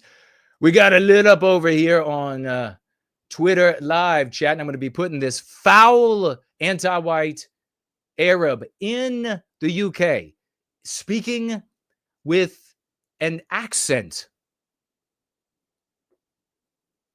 Samushki champion hails, good folks. We have Janitor of White Noirs over there. Good to see you. Ardent Party is over there. Good to see you. Make sure you tag me. Daughter of Eve is there. Good to see you. The Tree Godfather is in the house. Good to see you. Share me. Share this stream. You know it ain't going to get more white positive than right here. You know it ain't. Share me all over X because we're being deboosted. Great to see you all. No White Gullibility is over there. Say hello, tag me as No White Gill. Ardent Party. This man is in multiple dimensions. He's over there on a Premium Rumble as well. He says, Promethean hails, No White Guilt. Can't stay too late, but wanted to say hello. Wish my fellow mighty whites well. God bless you, brother. Good to see you. As you all get your comments together, let's go ahead and pull this livid anti-white skank up on the screen. As you can tell, I really like the bitch. You come from my people, and I'll get nasty. That's how this works. Come from my people, I'll get nasty. So here is what this anti-white had to. Let's listen to her. Isn't America literally known as the land of the immigrants? Isn't it literally known as the land of the immigrants? No. The land of the immigrants? Isn't it literally known as the land of the immigrants? No. No. How about that? No.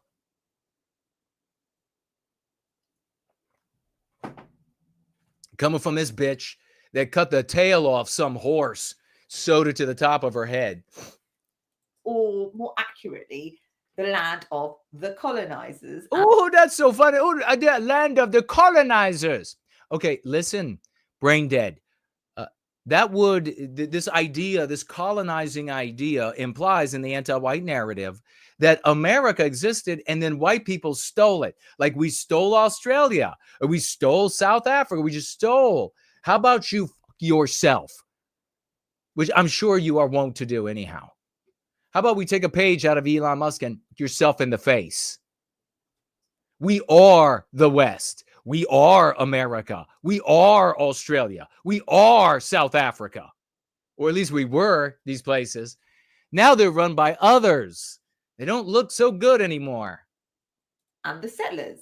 So when I'm listening to Americans call themselves Native Americans, I'm sorry, but I have to laugh. Oh, I have to laugh. I have to laugh. Yeah, in the country, your country of origin, you'd be laughing a stoning because you're talking and we can hear your voice in public.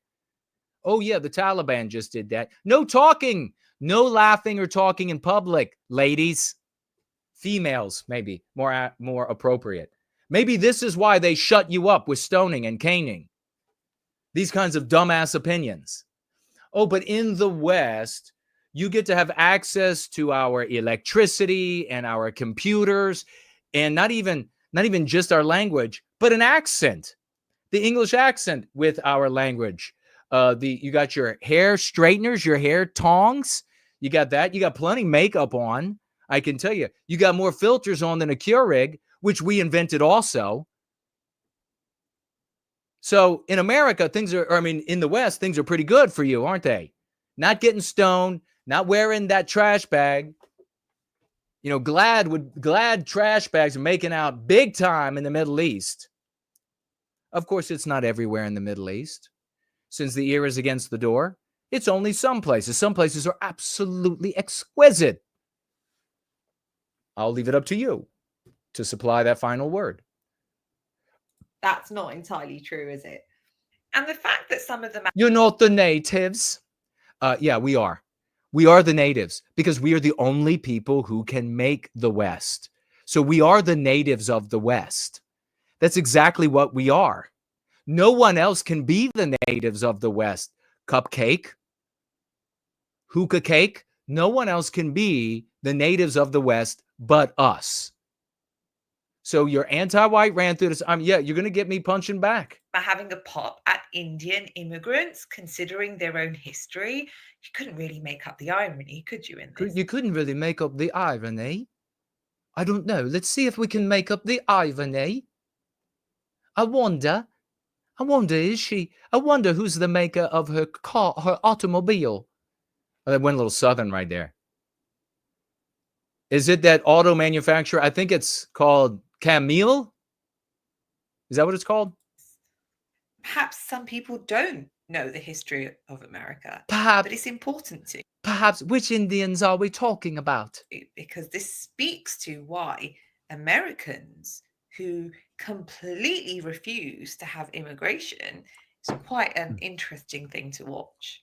Those that we see in America today actually are not native to America. There were, and still, very few that do exist, and they were the native people of the Americas. You mean there was no Americas until we made and named them. Where did that name come from? So enough from her. Here's what I said to her: anti-white Arab, and then tagged her. She didn't write back. No, America is not the land of the immigrants. That, my hairy friend, is an anti-white concept, which we call a mean pathogen because it unseats us as the creators' owners. So look at how this is going, harming us different directions here. Isn't it amazing? It's kind of like you should fucking listen to me as your pope and emperor. You should fucking listen. It's kind of like that. Or you can keep doing this other ignorant ass nonsense and keep heading to perdition. I digress, so let me continue. When you recover from the waxing of that ridgeback stripe up your ass and back, put this in your hookah. America is a biological expression of the white race, as are the remainder of the countries we've created, which is why they all look the same compared to the rest of the world. We create our countries with our instinctual expressions. Without us, there is no America. And no, you won't be able to use anti-whiteism and its lies to white guilt and harm us much longer, I say. You should probably do that bowing thing to thank me. The direction, America.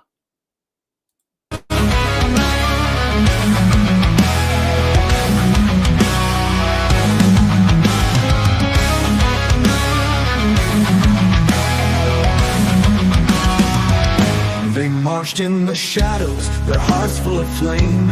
A band of heroes with one noble aim: to fight the disease that poisons the land. With courage and fire, together they stand. One of Western kind, with eyes like steel, he sees through the lies, knows what they conceal. With every word, he cuts like a knife, defending his people, he'd give his life. In the dark of the night, their voices rise, breaking the chains, exposing the lies. With fire in their hearts, they march through the pain. For the love of their people, they rise again. That's right, anti-white bitch. We're rising again. Y'all gonna be cranking this shit all the way up. AngloSaxonNWG, wise and bold, he carries the stories that need to be told. With ancient wisdom and a voice so clear, he speaks for the lost and those who can't hear. On this bear, a force of might, he fights in the dark, bringing back the light. His strength unyielding, his resolve so pure. Against anti-whiteism, he stands secure. In the dark of the night, their voices rise, breaking the chains, exposing the lies. With fire in their hearts, they march through the pain. For the love of their people, they rise again.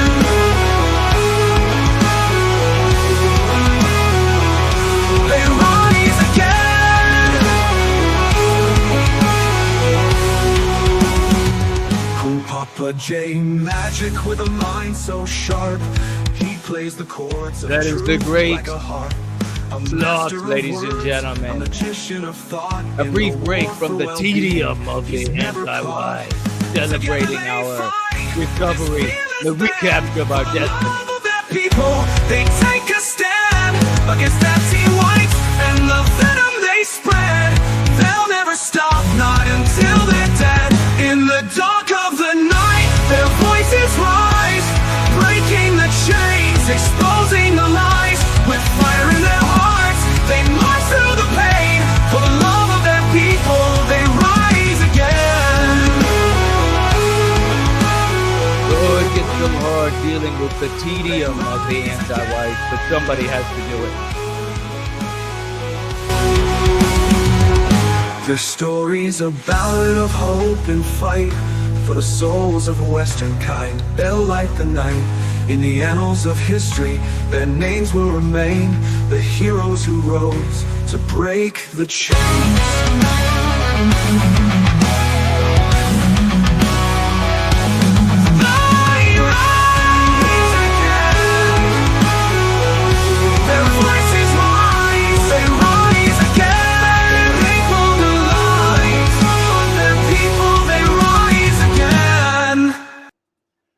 That is epic, ladies and gentlemen. Let me know that you can hear me okay, because, boy, there was another transition. And who knows, maybe the platform decided to blow it.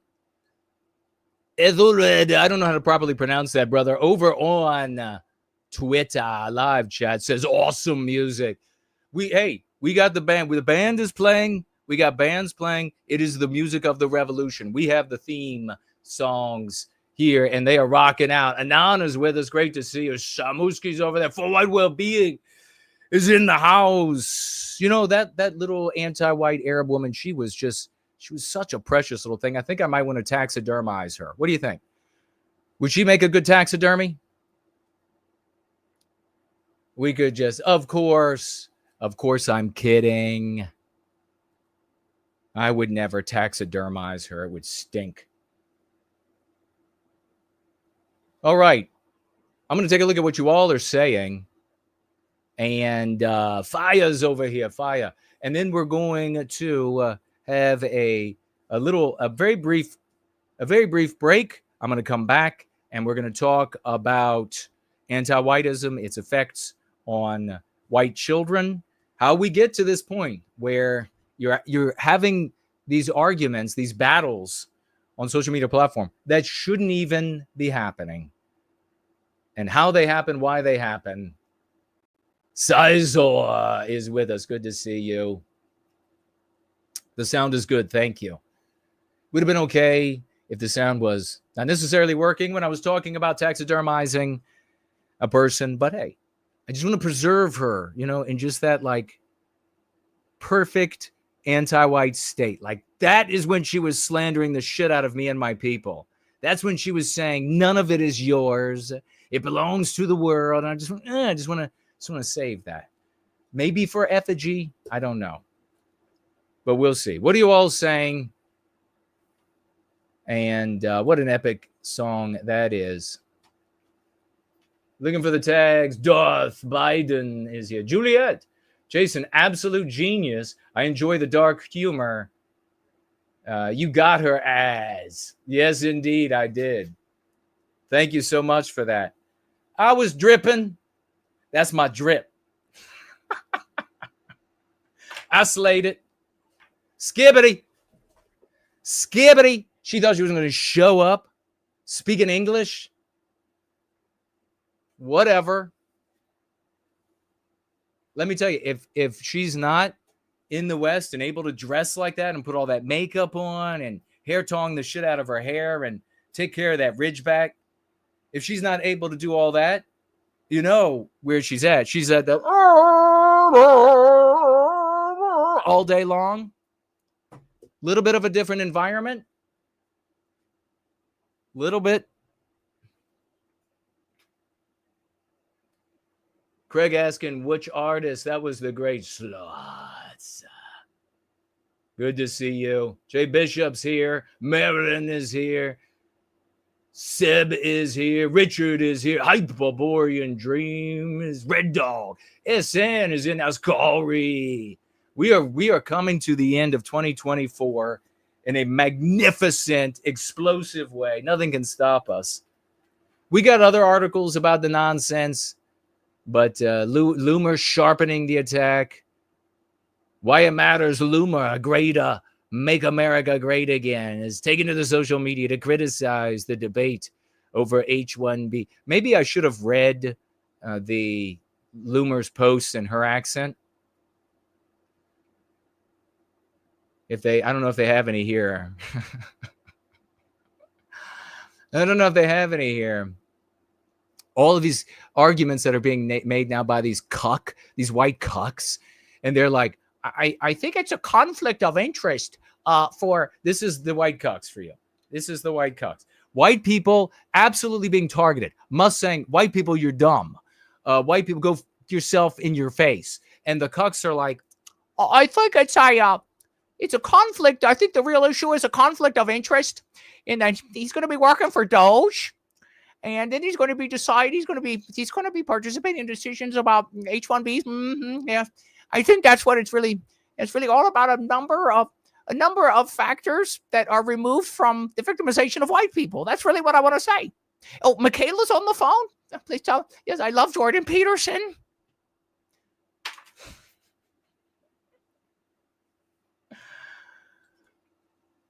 Over here on Rumble with No White Guild, says NWG Westman. Good to see you over there, brother. He appointed, let's see, President Donald Trump, co-lead Department of Efficiency. Yeah, so you got two guys to lead Doge. They're going to be saving us money, our money, primarily the money of white taxpayers. And they're like, you white people, you're losers. You're losers. You're total, and you have, and then come to the aid of the white people is people like Loomer and other cuck-server content creators who are heavily invested in Haktua coin. I mean, that's how badass these people are. They got in on the Haktua coin. They're big Haktua holders.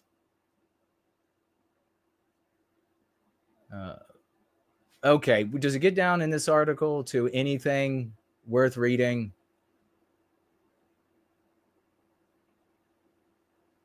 Let's see, all big tech, nauseated with big tech bros who think they're nauseated. This is, should I try to do Loomer? President Trump's most loyal fighters with the biggest audiences in MAGA and all anti-big tech. Nauseated, I tell you. The big tech bros. Does she sound like that? I haven't listened to her in a long time. Maybe I haven't listened to her since when she got started. So I think that was her, at least how she talked when she got started. She said the big tech sleepovers and fake love fest at Mar-a-Lago will be over soon, guys. Just hold the line. You were kicked out. But come on the show. Come on the show, Laura, and I want to have a talk about this. I know you're angry about it. We're going to start the conversation with who are the white people? And I want to hear you say that you want to see white people stop being victimized. That's what I want to hear you say. White people being victimized. I want to hear you, Laura Loomer, say no more anti-whiteism. I want you to say that Vivek and the others, Musk, Sachs, Andreessen, they're being anti-white, and that anti-whiteism is a problem. I want to hear that from you. We'll see if she decides to respond. She won't. Nobody can contend with the Pope of the white race. That's just the way it is. I understand. If I was one of these people, I would stay miles away as well. Getting some laughs over there on Adosi. What else do we have over here before we're going to have a celebration? We're going to have a celebration, a big celebration after our break here.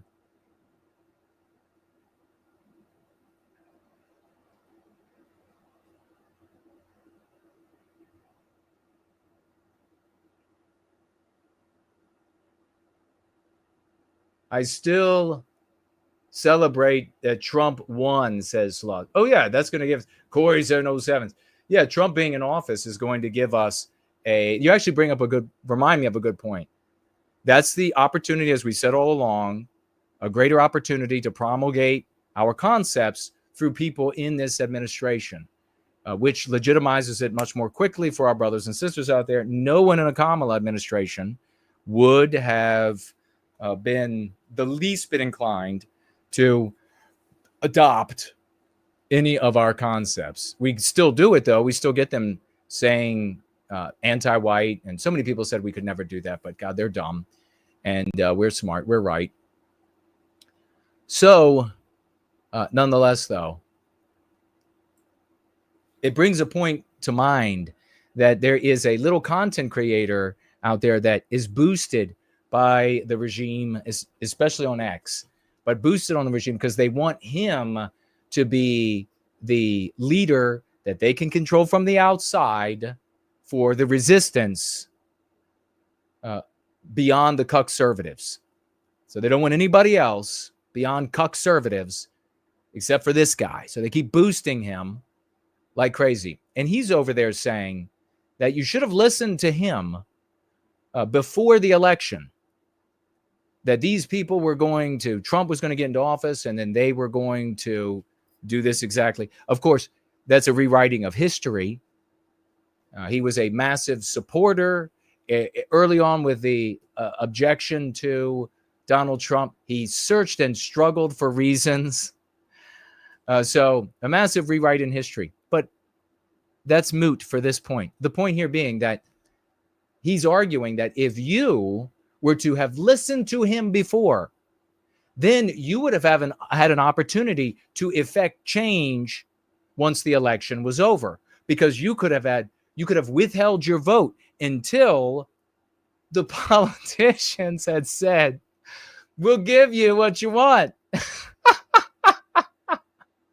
Now, he says, now that they're in office, now you can't do anything. Could you imagine how dumb your audience would have to be to literally hook, line, and sinker the argument that if you would have objected to Trump and you would have objected to the involvement of little tech in Trump's campaign, that Trump would have said, oh, okay, I'm gonna ignore the $300 million plus that I need to win, and I'm going to make you a promise that I'll keep once I'm elected. How dumb does your base have to be to think that you can make this argument to them and they're going to say, golly gee, we should have listened to him. It's true. Then we had leverage. Also, big holders of Hawk to a coin, my friends. A lot of big holders of Hawk to a coin over there. Yeah, politicians, they never tell you what you want to hear to get your vote and then go do what they want. If you had only listened to him, everything would have been okay. Well, on that note, we'll be right back.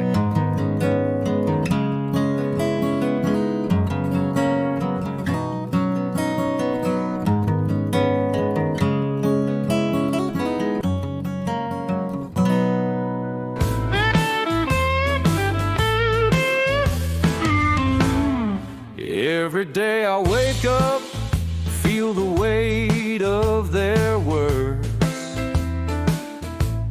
A narrative so heavy, it cuts deeper than it hurts. They paint me with their brushes, every stroke a lie. And I'm left here standing, trying to reach the sky. Oh, anti-whites, give me the blues, dragging down my weary shoes. The story's fake, but it spreads so wide, feels like I'm swimming against the tide. Turn on the TV, see the villain's face. Every time he looks like me, it's a cold embrace. They say my kind's a problem, the weight of all the past. But truth moves slow and their lies move fast. Oh, anti-whites, give me the blues. A storm of shame I didn't choose, but the light of love still burns bright. I won't stop fighting for what's right. I see the cracks in their foundation, a house of cards built on condemnation. We've got a truth they can't erase, a heritage no hate can replace.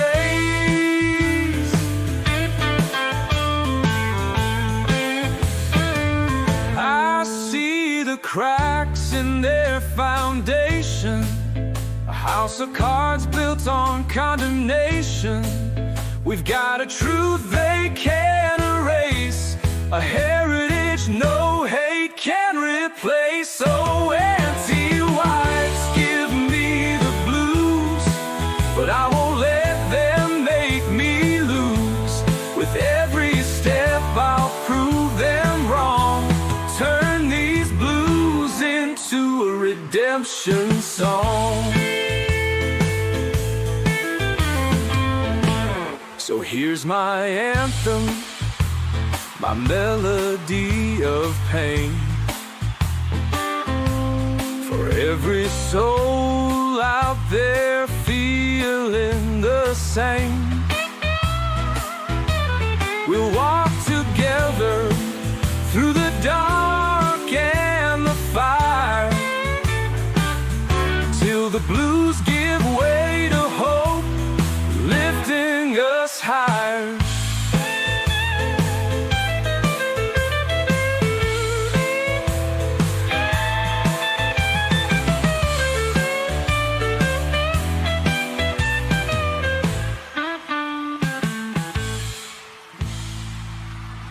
Drowning in the argument, the anti-white says. What exactly is anti-white? You have got to be animated with the righteous passion of reclaiming our destiny. We are the heroes of this era.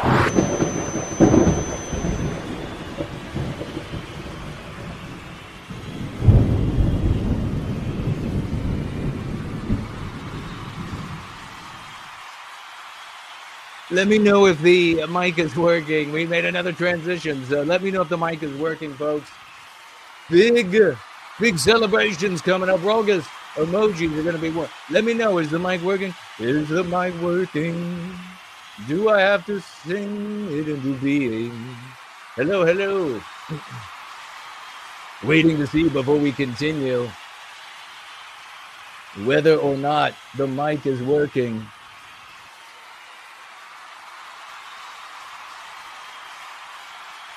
We will get to the Rogas emoji, the celebration, in just a moment. We're going to put it up on the screen. Mike is working. Corey is the man. He got here in time. God bless him. Everybody begin to celebrate the one and only Franklinator. Swashbuckling champion. He was over there. We think he was over there at the Don Jr. stream by himself this week. But big love. Big love to Franklinator getting most of the swashbuckling victories together this week of the ones we got together. Only a fraction of all of them. I gotta thank. Give it up for the great Franklinator though. Let's show the love. Some crowns, some jubilation, some Christmas trees. This will be the last show for that, I would imagine, for the great Franklinator. Let's also celebrate 30K, 30,000 finally. 30,000 followers finally on Twitter.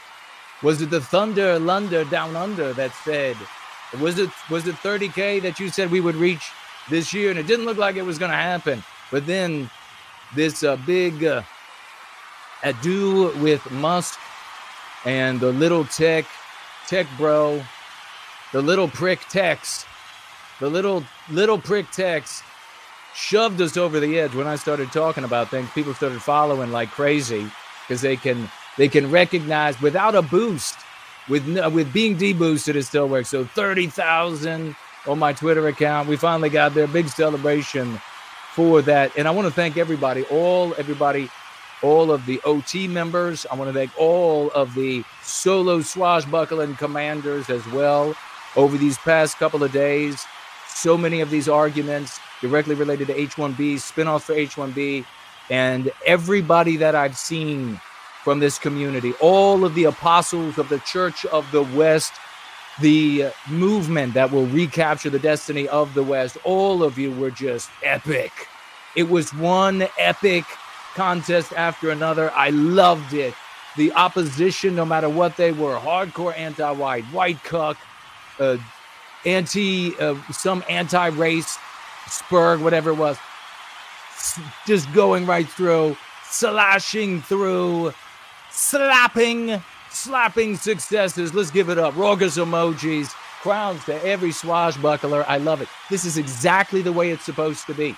This is exactly the only way the recapture of our destiny can happen, is with each and every one of you becoming a hero in our story. There's no other way. There's no individual I mean, sure, I can go out there and I can destroy people and you can have fun watching that. But you are going to have to win if we are going to win. Ladies and gentlemen, so big celebration to all of that, all of those victories. Let's get into this window. Where did it go? It's no longer here. Where did you go, my lovely? I want to know, where did you go, my lovely? The swashbucklers and their successes in promulgating. There we are. Let's give it up for one of Western kind, a swashbuckling commander. That's why we need this art. That's why we need this cool swashbuckling art of these kind. Should we have the faces be, maybe the faces should be like covered up and just the eyes. So like a mask, like a ninja, and just the eyes. Swashbuckling extraordinaire, right? Getting into the fight. One of Western kind, a true hero. Give it up in celebration for him. He says down here at the bottom, underneath an Elon Musk couple of tweets, Musk says, at risk of stating the obvious, there are many attention-seeking trolls on the social media platform trying to yank your train. They win if you respond. Isn't that funny? That was his advice. And then he went crazy on everybody. That was what he told you after his Indian employee told your white ass that you were dumb and you had a bad culture and you were a bunch of losers and you were not producing enough children and deserved to go extinct. And Elon Musk stepped in and said, hey, don't get mad at him. He's just trolling along. Bella comes in there. Unfortunately, we need to get to Bella. Bella needs to be redeemed. Bella needs to be brought into the circle. One of your engineers is a racist. You never want to use their concepts. When you use their terminology, you legitimize their ideology. We need to destroy that narrative. He comes back with, he's a troll, but went a little over the top. He went a little over the top. He said all the things that I said he said. The great one of Western kind, Swash, is in there like a hero. He's espousing anti-whiteism. Anti-whiteism, the only racial discrimination that's not only tolerated, but legally and socially instituted at all levels of the West. Using the lexicon, using the dialectics, putting it all together beautifully and simply so that people can understand. Working on 14,000 views, almost 1,000 likes, and retweets. Give it up for one of Western kind, a brilliant swashbuckling commander, changing the world. When everybody looks around and they say, well, why are people using anti-white? Why are people using anti-white? Why are they using white erasure? Why are they using Western, one of Western kind did it, bitch.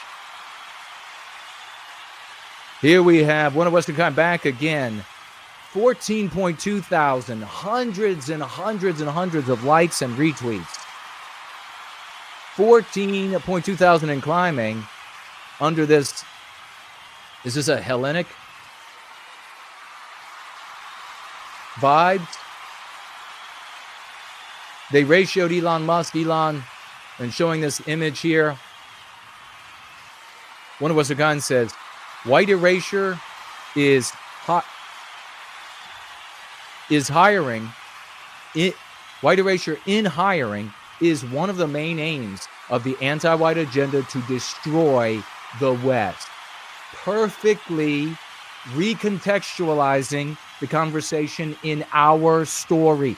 This is how the anti-white, maybe you're limp, maybe you got pancakes for boobies, or you're limp down lower, and so you want to ignore that it's anti-white and you want to call it commie or wokey or Marxy because you wear your Marxy pads, whatever it is.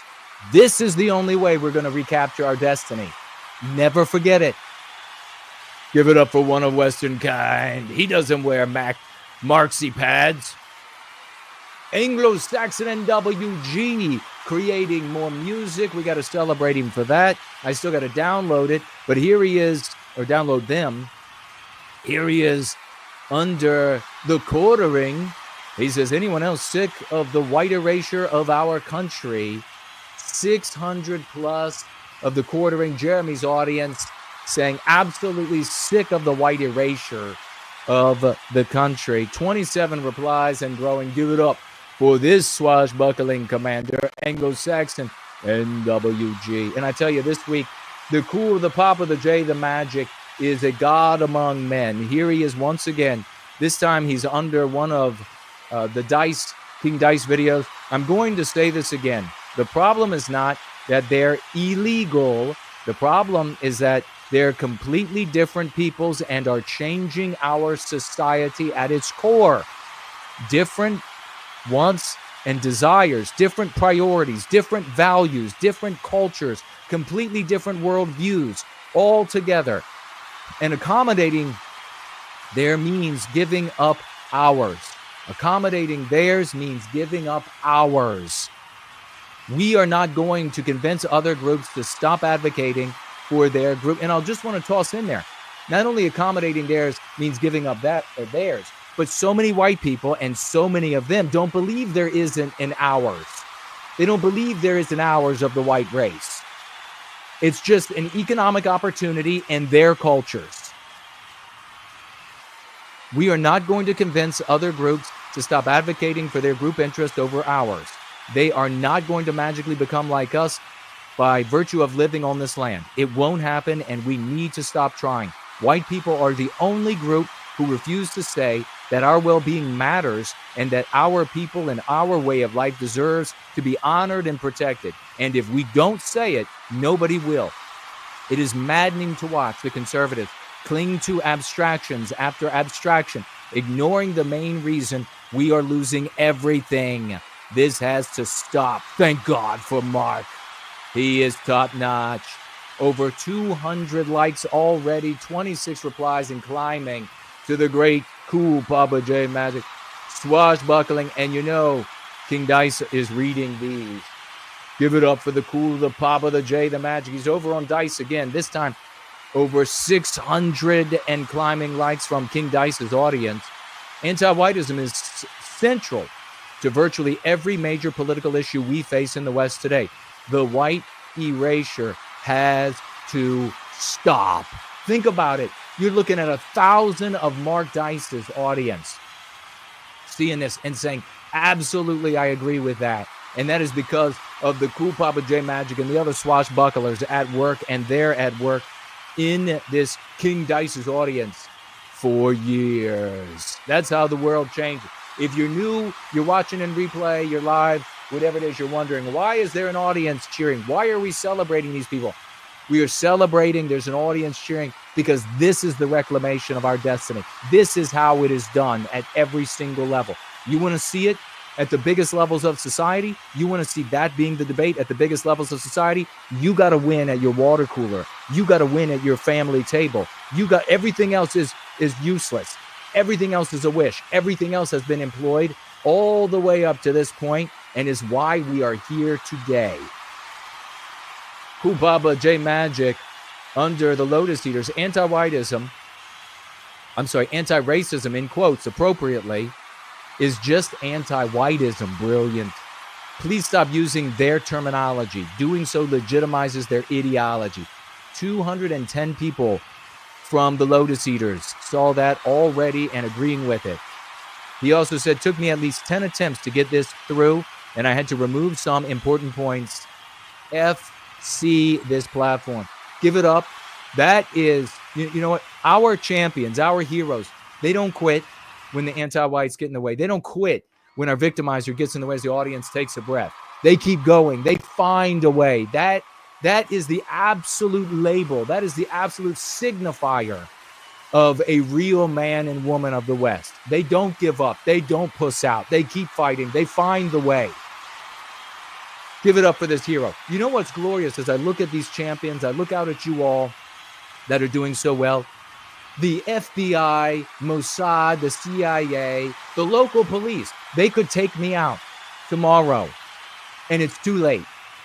It's out there. There are champions out there. There isn't one guy you can remove or corrupt anymore, anti-whites. There is an army of champions. Give it up for Cool Papa J Magic. Quadruple 07s. This is about race. Was about race and will continue to be about race. Conservatives need to stop playing around. Anti-whiteism is the problem. 450 likes and growing over on the Lotus Eaters audience. Again, remember, these people are abstractionists. They're the least likely to want to agree to something like this. And look at the effectiveness of these heroes. Do you want to be a hero in our story? Imitate these people. Again, over on the Lotus Eaters, a quote, a car plowed through the Christmas market, close quote. This is anti-whiteism. Stop playing around. This is not a joke. Our people are being targeted, and yes, it's on the basis of race. The fact you conservatives insist on talking around this fact is maddening. What is it going to take? Seriously, working on 200 likes. 200 likes, 25 replies from the abstractionists, and he ain't even done. The Cool Papa J Magic continues on Matt Walsh. This disdain for white men is not a joke. It's not that I don't have a sense of humor. There is just nothing funny or amusing about this. And this is the first 3 minutes of Am I a Racist? Yeah, use their terminology. Anti-whiteism is central to virtually every major political issue we face in the West, and sadly, the conservatives do not take it seriously. This has to change, or it will take everything from us. Over 300 likes in Matt Walsh's audience, and climbing. Matt Walsh, a guy who used to be able to say anti-white and anti-whiteism until his anti-white Jewish boss said, no more of that. We're still getting there because of the great Cool Papa J Magic. Folks, get celebrated like this. Be a real hero in our story. Here he is on Michael Knowles. This is not woke. It's not CRT. It's not DEI. It's anti-whiteism. Over 156 likes from Michael Knowles' audience and climbing for this massive champion. Look at the heroes there celebrating. God bless you all. Here we are, Daughter of Eve, swashing in here under the Elon post. She says down here, there is no shortage of talented and motivated engineers in Germany, Austria, Netherlands, etc. They are underemployed and desperate to work as well. Problem is, they are white and Western kind, and it's not fashionable to hire them. How many people under this Elon Musk? 24,000 views and climbing. Give it up for Daughter of Eve, making it on the board. A swashbuckling commander. Somebody get her a medal. Do they got medal emojis? Hundreds and hundreds and hundreds of likes and retweets. Big celebration. Hans the Skipper, a totally epic swashbuckling hero. I swear he comes in practically invisible, slashing his way through the anti-whiteism. This time, over on I Am Yes, You Are No. The anti-white narrative is the only narrative. That's exactly right. It is. There aren't multiple narratives. There is just the anti-white narrative. And that's what we have to defeat. 13,000 views, climbing, scores and scores of likes, retweets. Give it up for Hans the Skipper. Hans the Skipper back again, this time over on News 24. 28,000 views of ordinary folks checking this out on News 24. Scores of likes. Anti-white murders are hush crimes that contradict the anti-white narrative. Precisely. Beautiful use of the lexicon and the dialectic there, connecting those, magnificently done. Connecting them for our brothers and sisters so that they will put two and two together and they will be on the only path of deduction, the only path that will yield them to a victory. God bless the work right there. We're going to be over on this in just a moment, and we're going to be over on this in just a moment. Celebrate it. Celebrate all the hard work that these folks are doing as I pull these videos up. Ladies and gentlemen, for these great champions. And now we listen to the one and only Mark Dice. Is already underway. A primary tactic to sow discontent and foment social unrest is the promotion of anti-whiteism, anti-white racism, under the banner of critical race theory, which is a scholarly sounding veneer used to cause racial strife by opening old wounds that healed long ago and blaming white people for all the current problems and shortcomings black people have today. Critical race theory disguises anti-whiteism as supposed history and promotes the conspiracy theory that white supremacy is woven into the fabric of America and at the heart of our institutions. Well, we've had racial injustices in the past, as with every multicultural country or region throughout history, and struggled to overcome the conflicts between different ethnic groups living among each other. By the 21st century, race relations were quite harmonic in the United States, only to begin deteriorating under President Obama, who constantly stoked the embers of what was a nearly extinguished fire, reigniting racial and class conflicts by using Black Lives Matter to fan the flames. They're woke, they say, which just means they blame others for their own personal failures under the guise of oppression, which is either imaginary or self-imposed, so they can portray themselves as victims who insist that they deserve special treatment. Wokeness is just another synonym for Marxism and is used to gather more supporters for the cause. And of the conservatives being targeted for this current culture war, Christians are enemy number one because of their adherence to traditional, normal family values and customs. The left's hatred for Christians has no bounds, with Christian holidays, symbols, and businesses now under constant attack. The forces manipulating our society are more than just social media algorithms amplifying absurdities, perverts, and anti-whiteism, although big tech platforms are a large part of the problem. Give up the love for the King Dice, ladies and gentlemen. Epic use of the concepts, the dialectic, endless gratitude to this guy and his hard work. And you're not even going to believe it, but believe it. If we stop believing in the spirit world and all the things that live in it, then the spirit world becomes weak. As the spirit world becomes weak, so do we.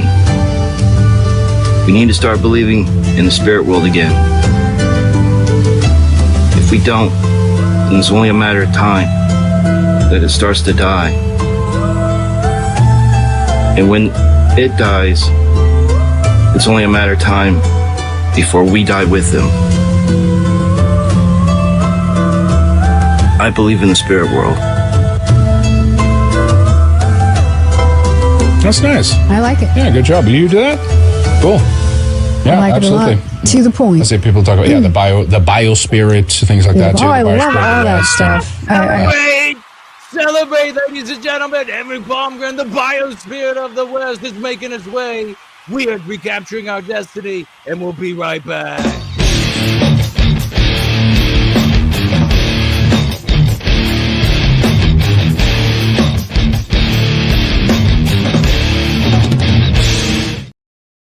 All right.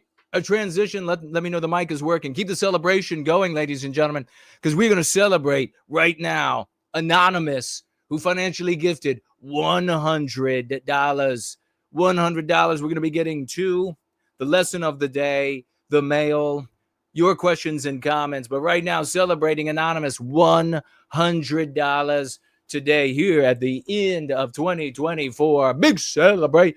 Anonymous, God bless you. God bless you, good sir. $100 to White Wellbeing. Keep it going. The crowns and gems for the financial gifters. This time to the Dude Bro Moment platform, where we find one Dude Bro Moment.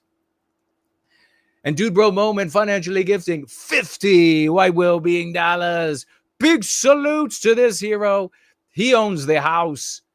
$50 White Wellbeing dollars for White Wellbeing. This champion writes over there. God bless the hero, the dude, the bro, the moment. Keep it going for Corey, who we saw in the live chat. Corey financially gifting over here $50 as well $50 champion, working men and women in this community, financially gifting, no angel donors, no weird boosting on X. We're the real thing. We're the real deal. We are where it is raw and real, ladies and gentlemen. Corey, financially gifting $50, a lifetime of fighting back against anti-whiteism. God bless this hero. Big love to Corey, and keep the big love going to the first and the last. Over here, financially gifting $100. Get this man some music note, raucous emojis in the live chat. The Church of the West is alive, ladies and gentlemen. $100 from First Last. God bless you, brother. We're going to be getting around to everybody in just a moment, but I know we got some mail to check out. We're going to keep the raucous emojis going. Let me check down into the mailbag. And what is this I find? Look at all the beautiful cards, the Christmas cards to the Pope of the West. Isn't that the way it's supposed to be? Look at how stunning this is. That is glorious. Can you see that? I don't know if it can be seen. Take a look at it. Look how glorious. Oh, yes, it's up on the screen. And what is this? What do I find in here? Oh, my gosh. It is Biospirits of the West, the leader of the OT. Celebrate this champion, ladies and gentlemen. Beautiful Christmas card. And he says, on behalf of the foundation for whitewellbeing.com or .org, a second grant award for 2024 in recognition of outstanding service to White Wellbeing, NoWhiteGuilt.org. Biospirit of the West. The second grant, ladies and gentlemen, on your feet. Show some power, show some love. Make sure he knows 500 White Wellbeing dollars. $500. Give it up for this champion, this true hero. He does so much in service to White Wellbeing. He is there. He has made it real. He has taken it to another gear, ladies and gentlemen. He's responsible. Biospirit of the West. Active in so many ways, out in the trenches. That's where a leader leads. Out in the trenches, a true champion, and 500 White Wellbeing dollars on this day. God bless him, the hero. What else do we have in the mailbag? We have this beautiful little letter. Wonderful little cartoon characters for Christmas. I want you to give it up, ladies and gentlemen, for Marilyn. Give it up. Show the love for Marilyn. A Christmas card. A beautiful little Christmas card. 20 financially gifted dollars. Show her some love. Marilyn coming in with a $20 financial gift. God bless you, sister. And we also have, look at this wonderful card, ladies and gentlemen. Isn't that lovely? Who is it from, you ask? Randy. Randy's back in the house. Randy, ladies and gentlemen, big love. Show him love. Big raucous emojis. $40 financially gifted by the big Randy. God bless this hero. 40 White Wellbeing dollars. But he doesn't end with the $40. He has a testimonial that I'm going to share with you. Very important testimonial, ladies and gentlemen, right from the mailbag. Jason, a card and a note to let you know I'm still out here. Meant to tell you this some time ago. For years, I tried. See how many of you all identify with this as well. For years, I tried the miserably failed tactics of the last 80 years with my youngest daughter, speaking negatively of other groups and citing crime statistics. Her response was to always morally posture how she judges everyone as an individual, and exactly as you have predicted, she dismissed crime stats out of hand as evidence of how biased the justice system was against non-whites. Apparently, whites were allowed to walk free on their crimes. After listening to your podcasts, I totally changed my approach. I would approach my daughter saying something or somebody was anti-white. When I did this, my daughter was completely silent. No attempts to morally posture. Plus, she even admitted to me there were huge racial double standards in the military. Said his daughter worked full-time in, I'm not going to say where. Also, her boyfriend was fired. So when Randy pointed out anti-whites and anti-whiteism, instead of the daughter fighting back and taking an anti-white position, a moral posturing, just exactly as I teach and demonstrate with the Go Free Dialogic, instead that got her doing what? She got quiet. She was thinking, yes, there is anti-whiteism where I work. How is your head exploding? Is your head blowing up?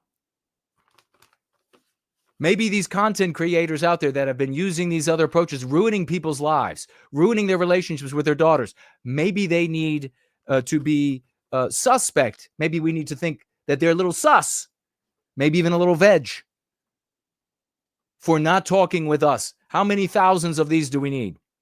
Literally hundreds. Hyperbole warranted. Let's continue. Also, more is found. More evidence is found when you're started on the right path. Her boyfriend was fired from a high-paying engineering job over a matter. His non-white coworkers were not fired, even though they were doing the same thing. What's important there? Again, the daughter approached completely differently. Love and focus on our people, pointing out our victimization.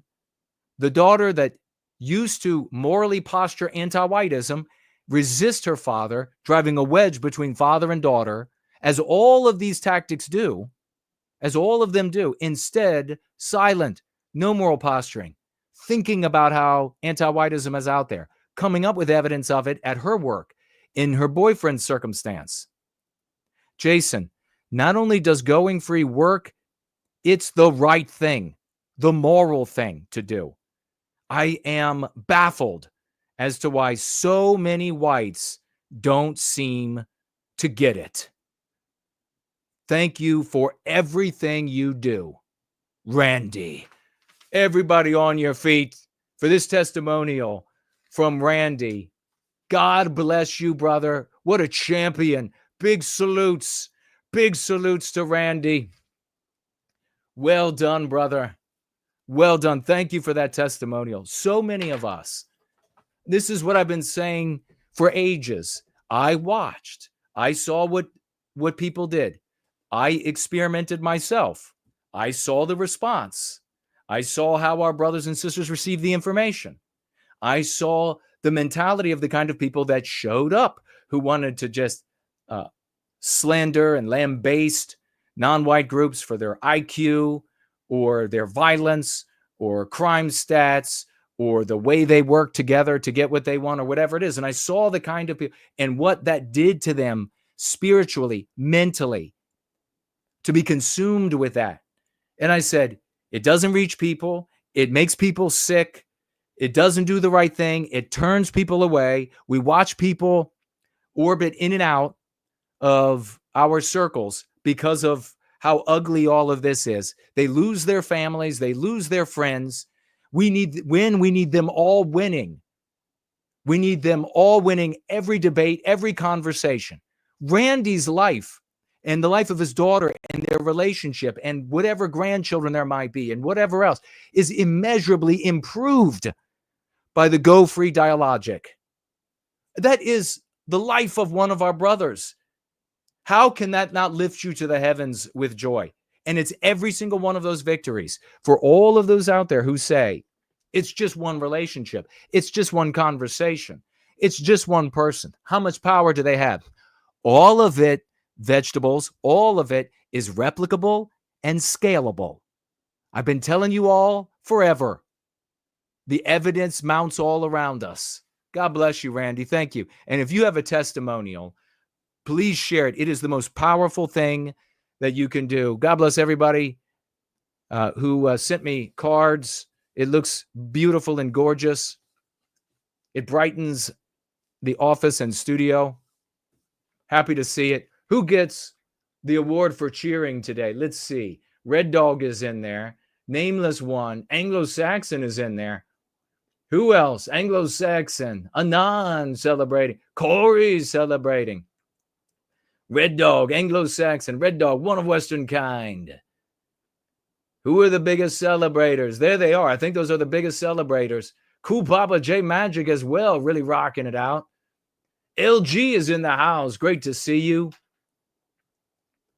Who else? Those are the big heroes of celebrators. Who else celebrated the most? Anglo-Saxon, one of Western kind. Cool Papa J Magic. Red Dog. God bless you all for celebrating. Every single one of you for celebrating. Let's celebrate the biggest celebrators. Big salutes. There's Ivan is even in there. Big salutes to all of you. Nameless One. Big salutes to everyone who celebrated. We're the only ones who are going to celebrate what actually works. We need to celebrate each other. It's the most important thing that you can imagine. So well done.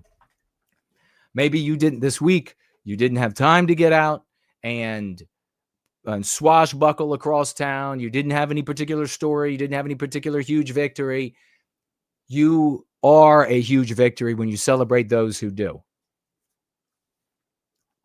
Great to see everybody. Remember to tag me as No White Guilt. If you have something to say, I will continue refreshing. If you financially gifted and I missed it, let me know. I'm keeping my eye out. We're going to keep moving. And can you believe Red Eyes, Henrik?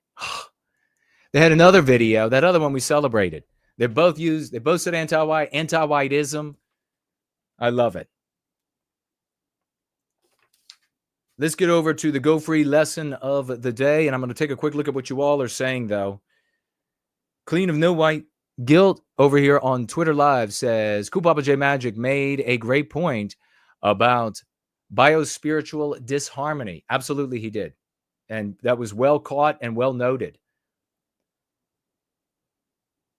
The consequence of a multiracial society, and you have more than one group projecting their instinct onto the world, is to create environments that are biospiritually disharmonious.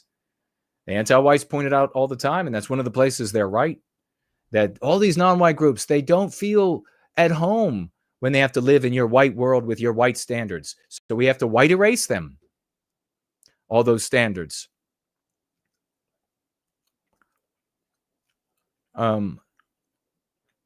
Anne says, finally convinced her. It's Anne and Alfie. Says, finally convinced the wife to sub today. Must have been the Musk or the mask off Musk for all to see. Well, this is the place to be. She's going to love it because we're focused on us and ending the victimization of our people. And in just a moment, we're going to be talking about the effects of anti-whiteism on white children and therefore everyone who lives here. So great to see you, and thank you for that. Big thank you to your wife. She's in the right place. We have more women in this community than anywhere else.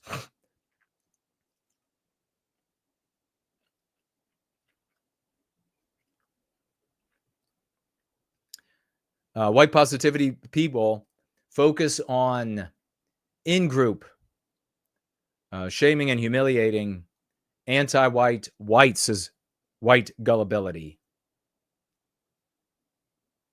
Yeah, we shame anti-whites within our community, within the body of our people. Shame them out of being anti-white. Mock them, ridicule them. They're vegetables. They're veg. They are holders of hawk coin. They are awful. But they can be redeemed. Swashbucklers are like the warrior monk, but better, much better. Who knows what they're doing? They're walking around.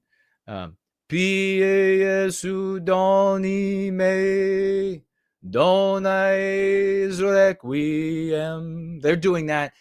We're riding in. Trumpets are playing. Epic rock music is playing in the background. Fireworks are going off. We're providing people the lexical, the words, the dialectical, the arguments, providing them the things that they can take away and empower them in their lives. So we are going to these folks. We are redeeming them to improve their lives, because that is the only way that we are going to recapture our destiny. That's the only way we're going to end our victimization. And lots of non-white people here, good non-white individuals. Nobody is here because they're nationalists of their non-white race. They're here because it's immoral to condemn people on the basis of birth. And they're here because they can see everything good about the West is being white erased on the basis of retributive justice against white people. And they know it's got to end. God bless them for that. All right. We're going to be getting, I think, since we already used up a bunch of time on Musk, we'll save the other half of that Musk video for another time. We'll be getting to the announcements in a moment, but I want to, maybe I'll do the announcements now and we'll get into the Go Free lesson of the day.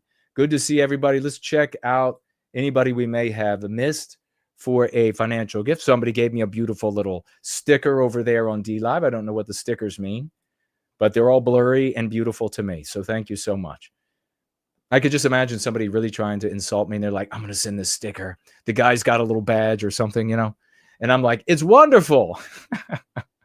True, real. You can't go beyond my epic Riz. The Riz doesn't get more Rizzy than this. We're double Riz. We're triple Riz around here. Based. SN says, how are you going to celebrate New Year's Eve? Thank you, SN. We'll actually jump right into the announcements. How I'm celebrating New Year's Eve is with all of you. Instead of Wednesday this week, mark your calendars, I will be back on Tuesday, which is New Year's Eve, and I will be streaming, and we will stream together into the new year, probably starting around 8:30 or so time frame, and we are going to stream into the new year. No use turning on your televisions and watching the anti-whiteism. I grew sick of that 2 decades ago. I couldn't handle the anti-whiteism at the New Year's celebration. It was just a big celebration of anti-whiteism. So that's what I'll be doing. Tell your friends, write it down, and we will be here having a good time. And I think that is, I think that's it for the First Lad says he's celebrating. We have also financially gifting here the great Yiz the Unifier. $5 financial gift. She says, Merry Christmas and Happy New Year. A big Merry Christmas and Happy New Year to the great Yiz the Unifier. I do not believe that she'll be streaming tomorrow. Monday is normally for the Dragons. I believe that she's not streaming on Monday. She's taking off. And for Null, is he here? I think that he is also not streaming. But if he is, please speak up and let us know. SN said last New Year's Eve celebration on TV in New York was showing gay couples kissing. Yep. AngloSaxonNWG heading into 2025. W with no white guilt. Precisely.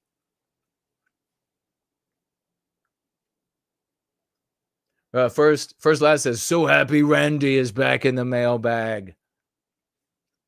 Yeah, me too. He couldn't resist with his epic victory. Yeah, continue tagging me with no white guilt. Cindy Ben is here. Good to see you. Kara is here. Good to see you. Kara Ford.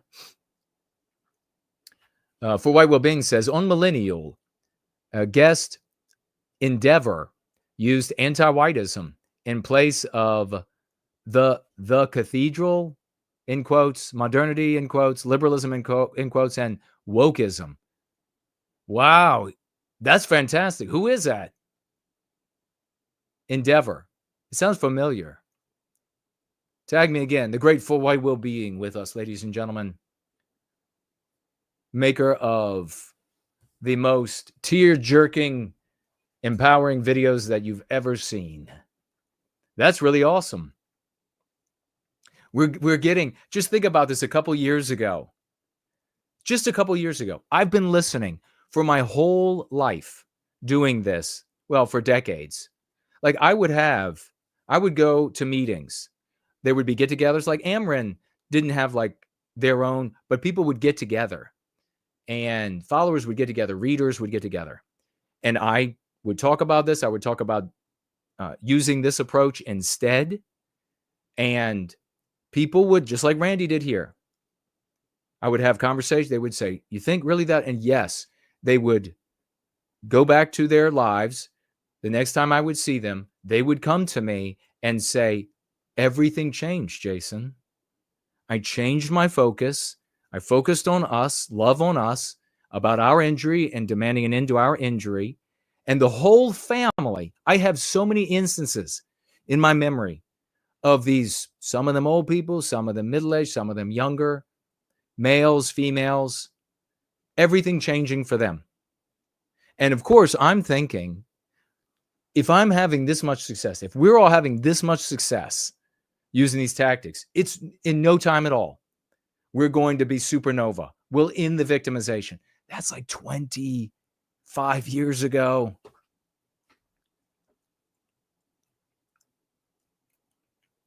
That was my naivete about people's real motivations and content creators wanting to keep their grift going. They like their 4 Ps.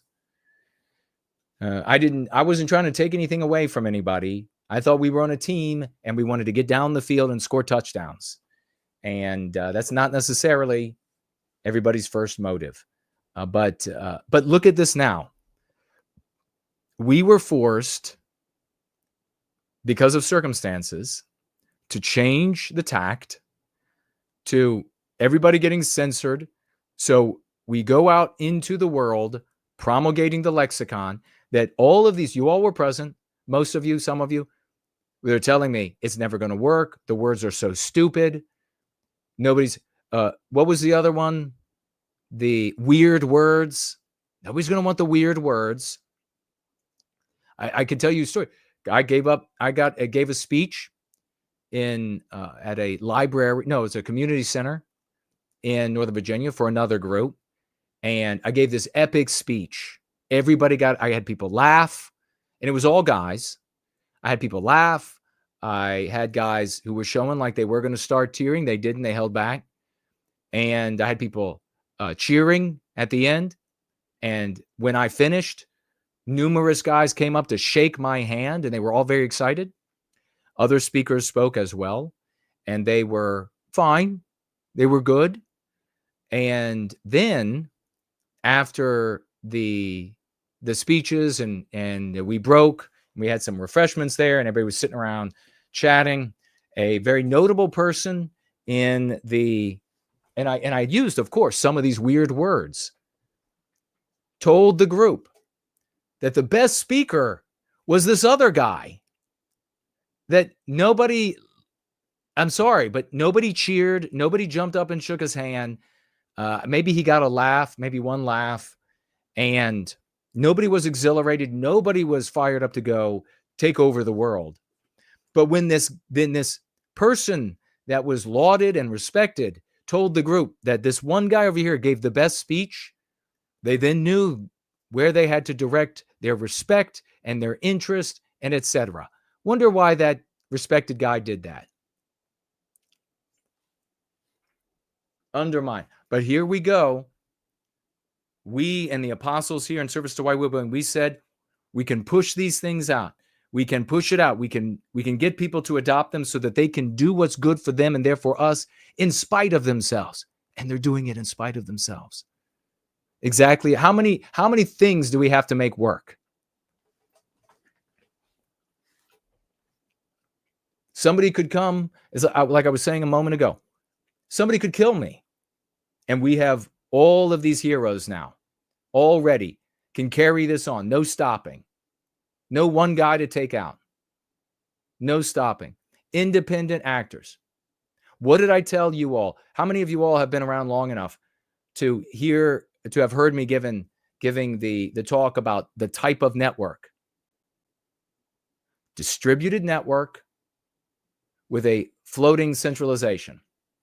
A three-dimensional thing. I know it's hard to conceptualize for a lot of folks, but you can't have a centralized network.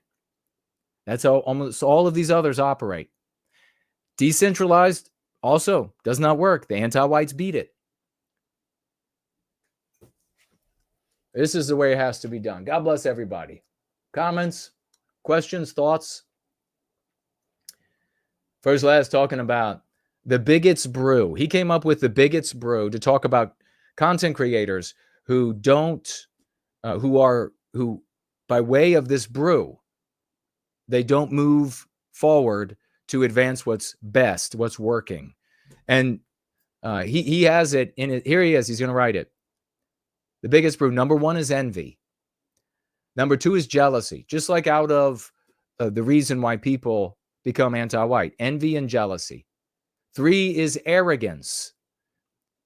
They are arrogant. You could take everyone out there who has been privy to this success and plop them right in for one or more of these. Four is ossification. They're stuck. This is what it is. They just do it their way. Five is the sunk cost slaves. They've already put so much in, they can't change.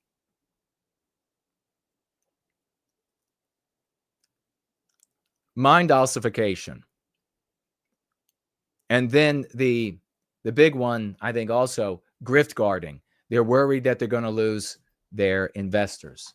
If somebody's doing it, if somebody's succeeding, they're worried that they'll lose their investors to that person. The reality, sadly, is no.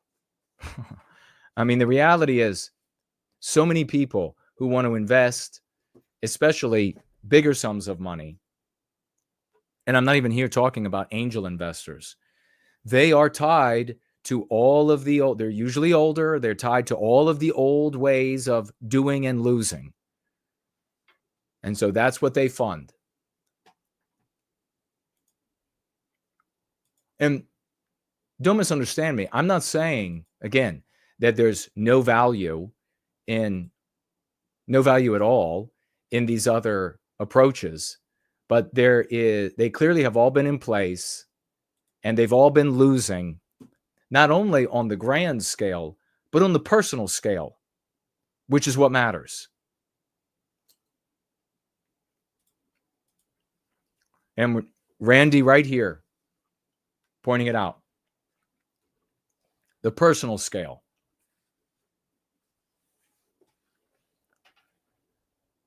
Big salute to First Last. And the biggest brew, he had to find a way, this genius had to find a way to encapsulate why there is so much resistance in content creators to the work that we do here.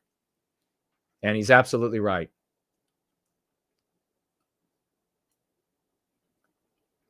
The great Cool Papa J Magic saying that he never thought the lexicon sounded dumb. He says, I was pissed off and looking for answers when Franklin pointed me here. God bless Franklin. Can you imagine this? Can you imagine this? How many people? Cool Papa J Magic is like another dimensional power level of swashbuckler. How many lives has this guy just himself touched? And Franklin was the guy who brought, that means Franklin has a share in all of that. You can be the exact same way. You don't have to be necessarily as adroit as a Cool Papa J Magic. But if you bring Cool Papa J Magics here, people who become that great, then you have a share in all of those victories. Big salute, and big salute for mentioning Franklin. He says, and basically was all in from the jump. So Cool Papa J Magic said he got here and he was like, this is it. I'm home. That means the spirit of the West was talking to you, brother. That's exactly what that means. You heard the voice. And then by way of the voice of the West, Franklin spoke it out loud and you found home. I could easily see that what the conservatives were doing wasn't working. He adds, Ivan the Horrible, good to see you. Ivan says he's going to be 26 and 25. That, my friend, will be your year to become a demigod. SN says, any comments on Jimmy Carter's death? Jimmy Carter was Biden 1.0. Anti-white. Hi, I'm Jimmy Carter. Anybody remember that? Hi, I'm Jimmy Carter. I'm going to give away the totality of America. I'm going to start by giving away the Panama Canal. He was brain dead. He was already Swiss cheesed, just like Biden. He was Biden 1.0. So that's my opinion on Jimmy Carter. Does anybody know he gave away the Panama Canal, which is now being run by China, largely, not entirely, at least according to the sources that I've seen. Check it out with CNN. So the Panama Canal was in the early 1900s, late 1800s. Panama was a territory of Colombia's, if you can imagine. And there were lots of people there, and they were exploited and oppressed by Colombia.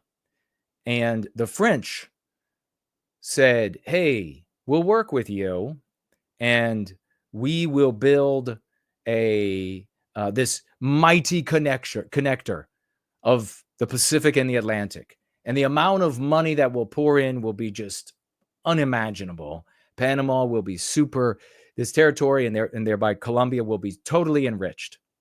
And if I get any of this wrong, then correct me. But the great, well, before that even happened, I think 20-some thousand people dead later, and obviously many, many, many millions of dollars. It was a complete failure and waste, and the French decided, we're leaving. And the people there in that territory were most aggrieved by this because, as I said, they were being exploited and living miserably. And so the great Roosevelt, Rough Rider fame, said, we're going to help you in a revolution against Colombia. We're going to come down there. We're going to help you kick the living shit out of them. And then we are going to build that connector of the oceans, the Americans. And they said, all right, come on in. So we went in there and we carved out another country and Panama. And then like 20-some thousand more dead. Amazing how many people had to die. Most of it was from the environment, the bugs and the etc. And America did the job. And we paid Panama several $1 million. And then there was a payment, a yearly payment. And the Panamanians, they loved it. They said, thank you so much. And then Jimmy Carter came along. And because of anti-whiteism, there was no economic, strategic, military, geopolitical benefit to giving Panama away, the canal away, There was no benefit whatsoever. It was just injurious to white people. So all of the anti-whites said, that feels so good. Give it to the brown people. Oh, yeah, you did it, white people. You even gave them their country. You even enabled them to have a country and not just an exploited territory. And then you built this with your engineers, your intelligence. Somehow we did it without Indian engineer. But anyhow, we'll have to ask Musk about that. And we built this thing, nothing like it done.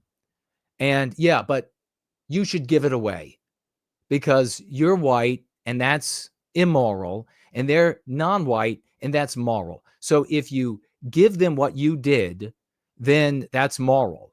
If you take it away from white and give it, so it's a great example. It's a great question. Ends up being a great example for the gathering of the Church of the West tonight. Just give it away because it's the moral thing to do. Can you imagine?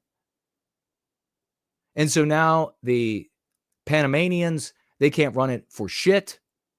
And they haven't been able to run it for shit. And they've been ostensibly, supposedly invited the Chinese in and the military to help run it. It's fallen apart.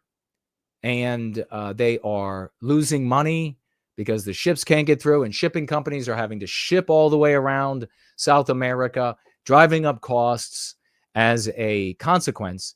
And then that's why recently you had Donald Trump say, maybe we should take it back. And honestly, I think that it's perfectly legal to take control of it again. I mean, and legality, what even really is that? We decide what it is. But I think that legitimately by the terms that it was given to them, they're not honoring those sides of the terms. So we can, on that level, say, well, it's legitimate to take it back. And yeah, the Panamanians can get paid again, whatever we decide. And we'll go in there, we'll kick the Chinese out. It's strategically really important. The conflict with China is brewing. So we need the Chinese to leave certainly Central America. And the Panama Canal needs to be in our hands. So Trump should take it back, 100%. And we should collectively spit on Carter's grave. Jimmy Carter wasn't based. June is here. Good to see you. Samuski, oh, you know, I will be there for New Year's Eve. Turning into No White Guilt on the first day of the year could not be a better place. Yes, better plan. Absolutely, brother. Great to see that hero.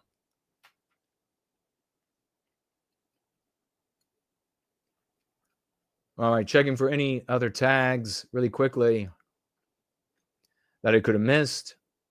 If you financially gifted and I missed, let me know.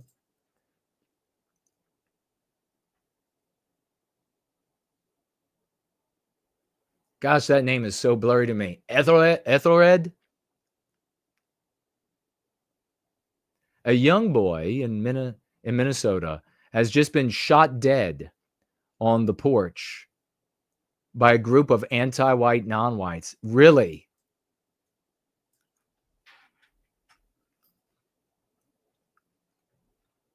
It just happened a few hours ago. My God. And thank you for pointing out that right there. Do you see the difference here? The news being brought to me here. A young boy in Minnesota has been shot dead. Now, I'm assuming that he's white. So we're talking about here the victimization of one of our people. How would another set of communities respond to this? How would they talk about it? They would talk about the shooters, wouldn't they? No concern. You have no people. I've been telling these folks forever, and I'll just have to continue. But when you have no people, you can't defend yourself. And you have no people when you're talking about other groups out there, and this group's that bad and that group's bad, and etc. When you're talking about your own being victimized, now you have a people.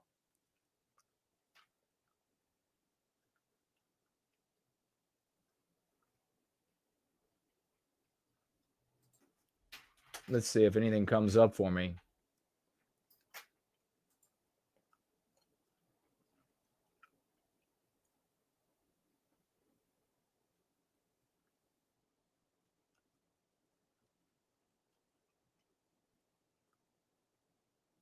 I don't see anything. What network was it on? Ethelred.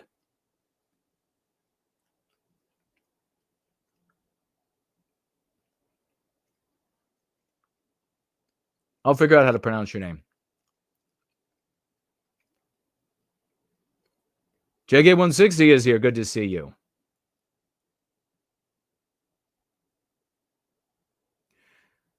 Hey, he was white. So there you have it. And the video is over on the outreach chat. I will check that out. Let's get into this really quickly, talking about how our kids are being harmed. And there you have one getting blown away on a porch at your own house. America is supposed to be, the West used to be safe. How are white children affected, aside from being blown away?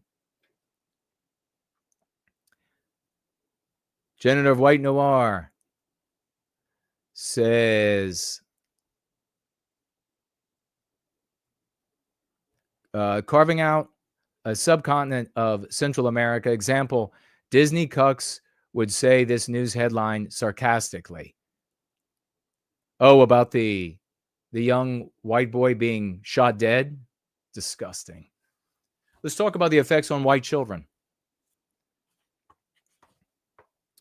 Anti-whiteism effects on white children. You may feel embarrassed to realize we have been tricked into acting in ways harmful to ourselves, our countries, and our people.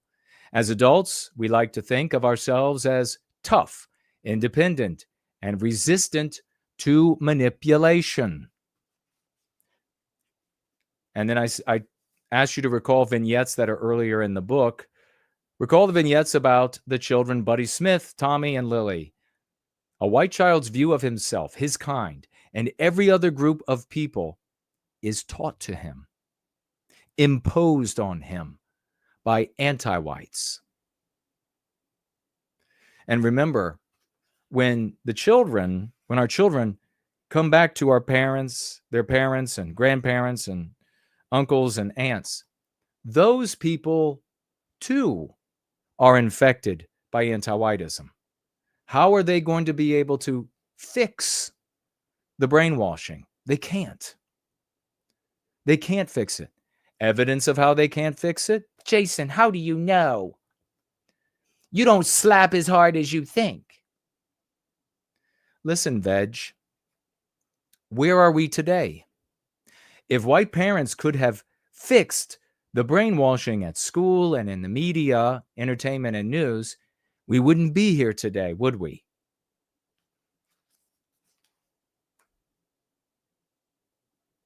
The anti-white worldview is a crippling and disfiguring power which compromises physical, mental, and spiritual health of all white children. Has our health and our resistance to victimization been compromised? How do you see it playing out in this debate over H-1B visas? How are we supposed to defend ourselves when we have come to believe and been crippled by the idea that America is not us? It's not our projection into the world. And we've been crippled with the notion that it's immoral to even think that. Well, we talked about it for several hours. If it's not us, it's an opinion that everyone on planet Earth can have.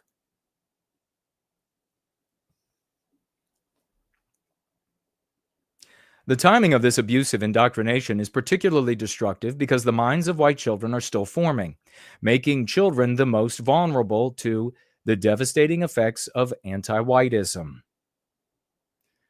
I want you to remember that the anti-whiteism that you can very easily on a chart say, well, that's anti-white and that's anti-white and that's anti-white, is not the only anti-whiteism that there is. There is a great bit of anti-whiteism that isn't even used today because it was for a previous age.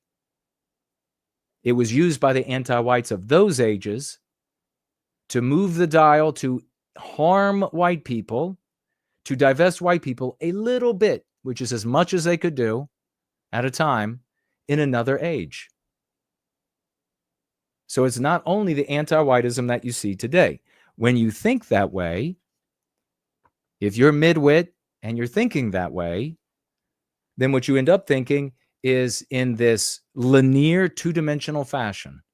And I was really just shaking my head the other day, thinking about how do you communicate a three-dimensional view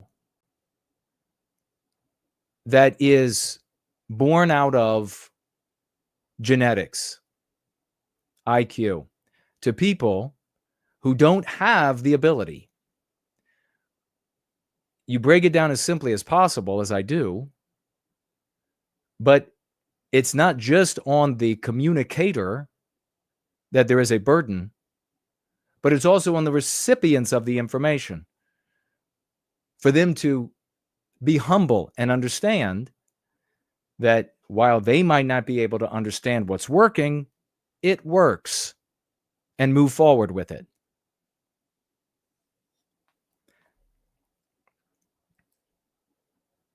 The lies and manipulations of anti-whiteism disfigure their thought processes and their deductive and logical reasoning abilities. Their white noir can present as any number of physical diseases and psychiatric disorders. Physical diseases and psychiatric disorders. Every generation, do the physical diseases and psychiatric disorders not get worse? The anti-whiteism gets worse. These disorders and diseases get worse. Every generation. When I write of white children, get ready for the curveball, I mean all white children. No child escapes MP infection, no matter the child or the upbringing. You may think that you are an exception because of your conservative or religious upbringing. Sadly, you are wrong. No child escapes the abuse of anti-whiteism and MPs in modernity. A white positive woman named Mary illustrates this fact, and this is a real person. Mary firmly believed that she was infected with only 5 MPs. So she said, well, I can only think of 5 ideas that I hold that are deleterious and harmful for the white race. She claimed that her parents had been very conservative and had dutifully disabused her of many anti-white superstitions during her childhood. And I want you to reflect upon the responses that we see from these cuck-servatives to this debate about H-1B visas. Are you protected by cuck-servative thought? The suggestion that she might be extensively infected offended Mary. It felt to her like an attack on her parents for failing to protect her, as well as an insult to her intelligence. How many times, and you might not have faced it as much, but over the years I could tell you, I have faced it numerous times, where people in the white sympathetic sphere, mostly explicit, but sometimes implicit as well, because you're talking more about it in the explicit sphere, they get offended. They're like, I know, my parents knew, we knew. And then when they relax, you find out, oh, they were anti-white as, oh, your brother married a black woman. Oh, and you find out so much more. To Mary's credit, however, she eventually acknowledged that we have all been deeply deceived. She accepted that her parents couldn't have protected her from everything. She realized her intelligence could not have protected her in her childhood because as children, we are innocent and trusting. And remember, you don't reevaluate. It's not normal for a person, unbidden by an outsider like me, to reevaluate the very essence of your identity. And that's what these meme pathogens, these anti-white concepts, are when they were taught to you at such a young age. Childhood is a time when the mental tools we use to understand the world are still forming. That acceptance and vulnerability enabled her to truly begin going free.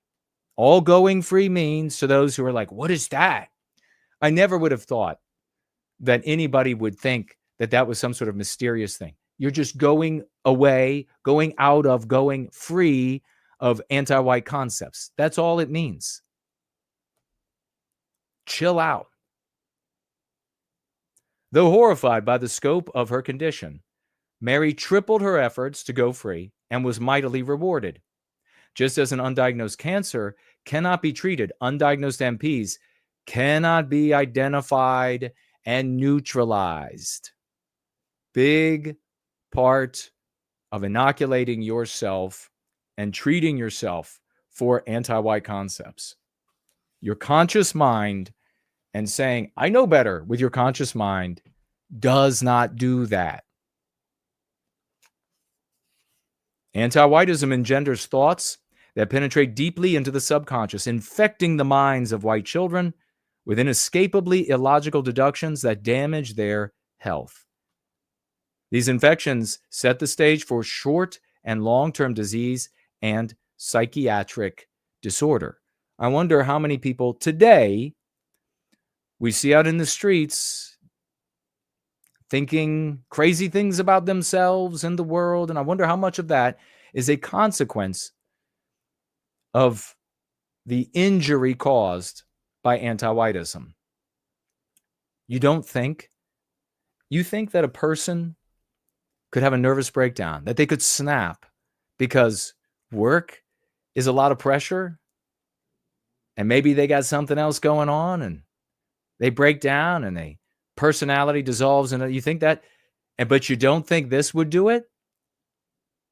Told that you're evil because your essence is evil, you've come from an evil people, and that you need to be divested and abused and exploited, but at the same time, you're forced at the national stage, the public stage, to pretend that you are some inheritor of all of this ease and wealth and your life is so perfect? You don't think that would cause people to snap? I'd also point out here, anti-whiteism engenders thoughts and that penetrate deeply into the subconscious, infecting the minds of white children with inescapably illogical deductions, damage their health. What about Randy's daughter? How did she end up assuming what she thought was a moral pushback on her father's objections to anti-whiteism? Wrong placed, misplaced. Where did that come from? If Randy had continued down that course, wouldn't his daughter have ended up to various degrees like so many other white kids out there? I can't tell you, honestly. It's many white people who have come to me and said they did their best with their kids. They said all the right. They told them the truth about things. And yet they ended up radically anti-white. The daughter now thinks she's a son. The daughter thinks she's a son who is attracted to girls. And there has a lesbian girlfriend, boyfriend, and she has a boyfriend, whatever. How many times they've come, many more times they've come and said, oh, the daughter or son, only attracted to non-whites, married non-whites, had children with non-whites, told about how great that they had no value for our race. I don't know what went wrong.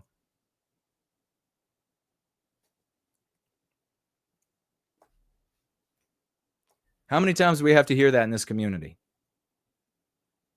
To see people turning folks around. Such illogical deductions encourage bad and irrational decision-making in white children in every area of their lives. Personal interaction, education, drug use, sexuality, recklessness, betrayal of, and fanatical opposition to Western kind. etc. Have you seen or suspected such factors in your own or someone else's life? Might your displeasure with your body or appearance be attributable to anti-white notions? Could your friend's drug addiction or suicide have its root in a hopelessness encouraged by anti-whiteism? Could your unemployment or lack of promotion be a consequence? Could your unemployment, is anybody hearing me? Can I get an amen? Especially with this debate going on. Could your unemployment or lack of promotion be a consequence of anti-white beliefs in yourself and others? Written right here, perfectly describing this H-1B visa debate many, many years prior to this. Not a novelty take, my friends, a remedy. Page 110, second edition, iteration 2, go free.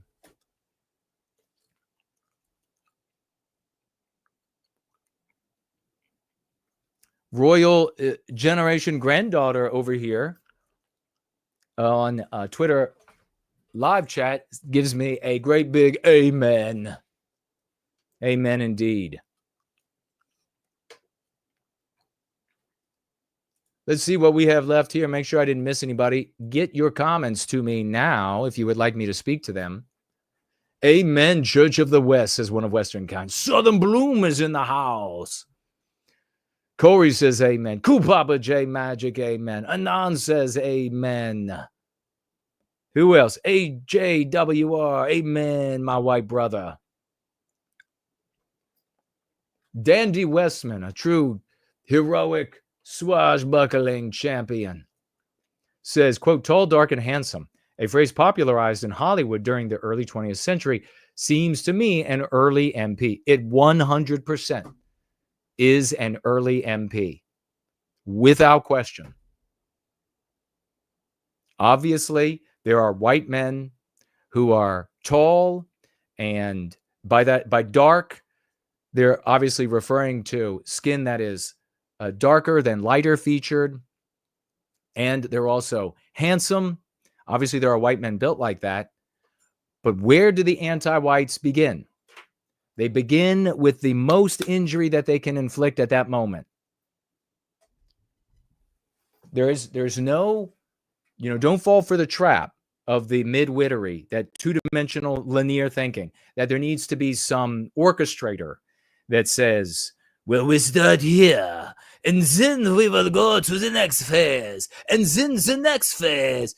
That is midwit thinking, and I understand it. At least I try to understand midwittery, but that is the midwit thinking.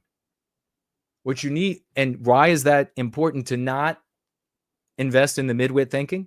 Because it is incorrect, and therefore you can't find the right curatives. Does that make sense?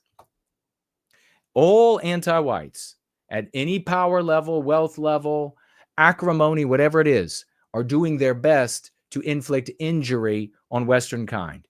And they can't go further than the general population, the general zeitgeist, the general context will let them. So at that time, when that was popularized, that was the most anti-white thing that anti-whites could do. Why? Well, it tells white women that a massive swath of the white male population isn't as attractive, isn't worthy.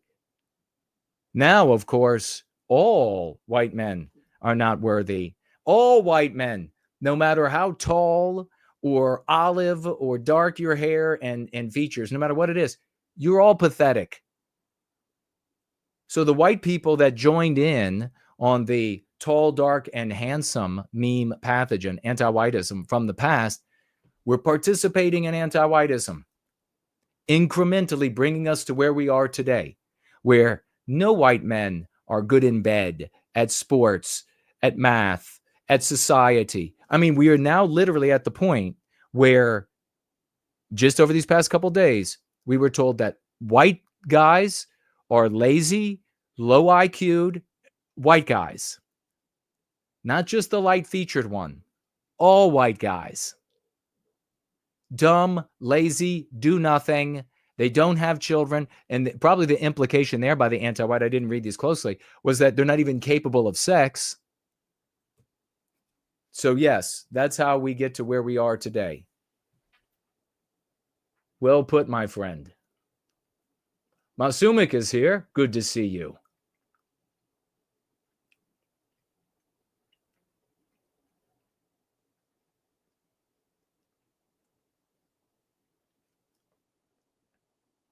Jay Bishop says that Dane posted the story, I guess, of the little boy.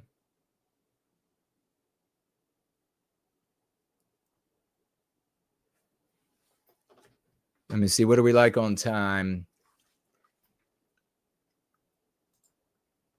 I will see about pulling that up. And any other financial gifts? I think my stomach just ate my pancreas. So there's that. All right. I don't see any other financial gifts. It's in the Prometheum chat.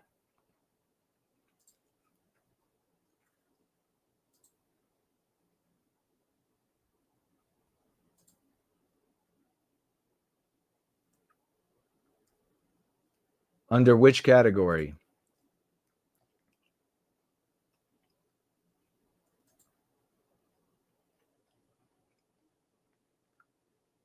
Let me know.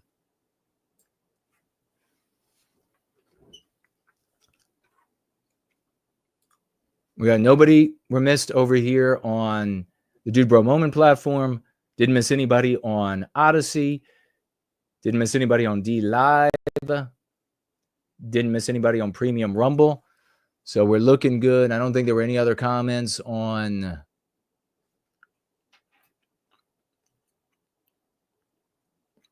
Janitor of White Noir. Anti-white mean pathogens are something vile of an anti-white demon. Yeah, precisely.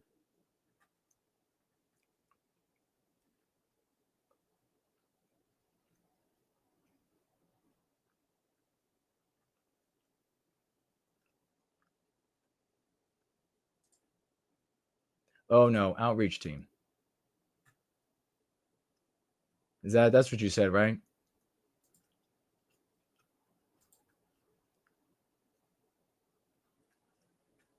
Damn, I still don't see it. Maybe it's got a...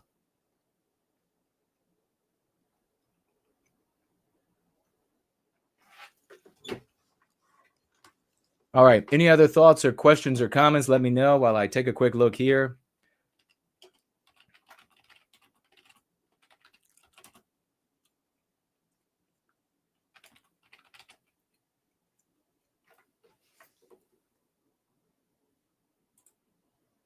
No, see, that's old too.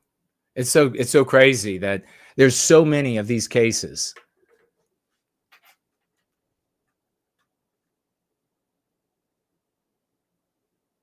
Lunder's asking about the Alex Jones clip, which I retweeted, and that's a good clip. Jones should talk to me because Jones is the only one so far out there that said he understands, the only big content creator that said he understands white people being upset and being tired of being taken advantage of. Jones should have me on. Unfortunately, he goes and mentions Lil Nicky, and I get maybe because of all of the anti-non-white comments that he makes. But yeah, Jones should, if he wants to hear the truth, as salubrious for everyone, then he would talk to me.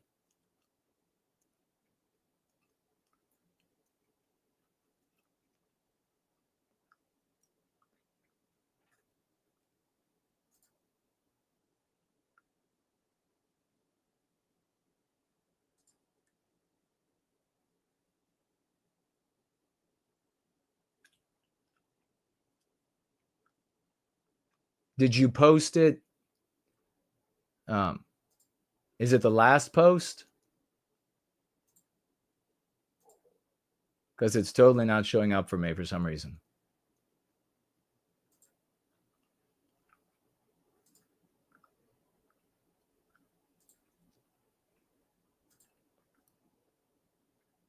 Yeah. We'll have to find it and comment on it potentially on Tuesday.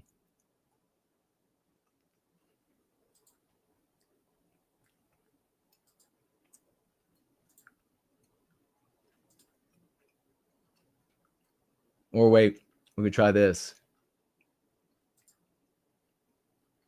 Maybe I can find it.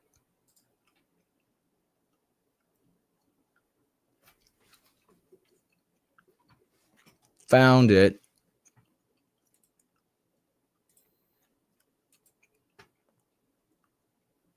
The Twitter, as I was not looking in the Twitter. Teen died. Minneapolis teen dies after being shot outside of his home. Minneapolis police were called around 7:15 for the shooting along East 25th Street near 11th Avenue South in the Phillips neighborhood. Officers say it appears the 17-year-old victim was with a group of people outside his home when shots were fired. Shots were fired. No sense of who was doing it and why it was being done. The boy was shot multiple times and ran back inside his home to get to safety before collapsing. However, despite efforts by officers, the boy was pronounced dead.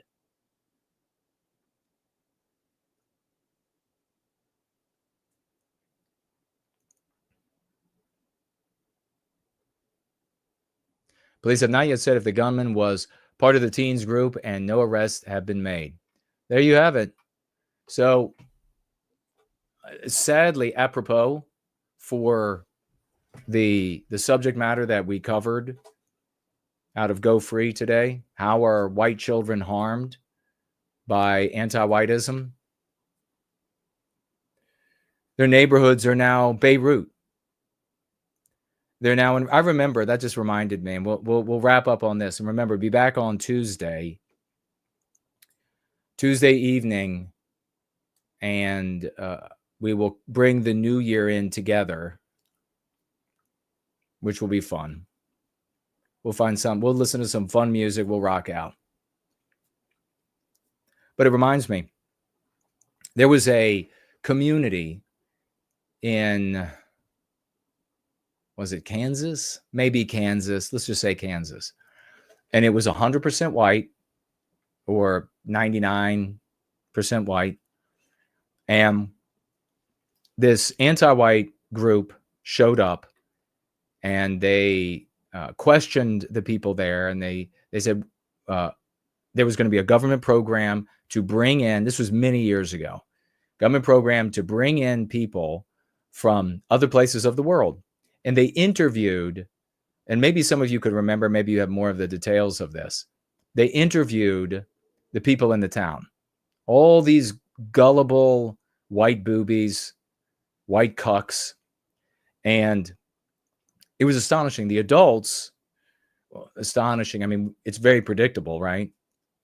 But, and by the way, thank you to Slots for those financial gifts of $1 over there. Thank you, brother.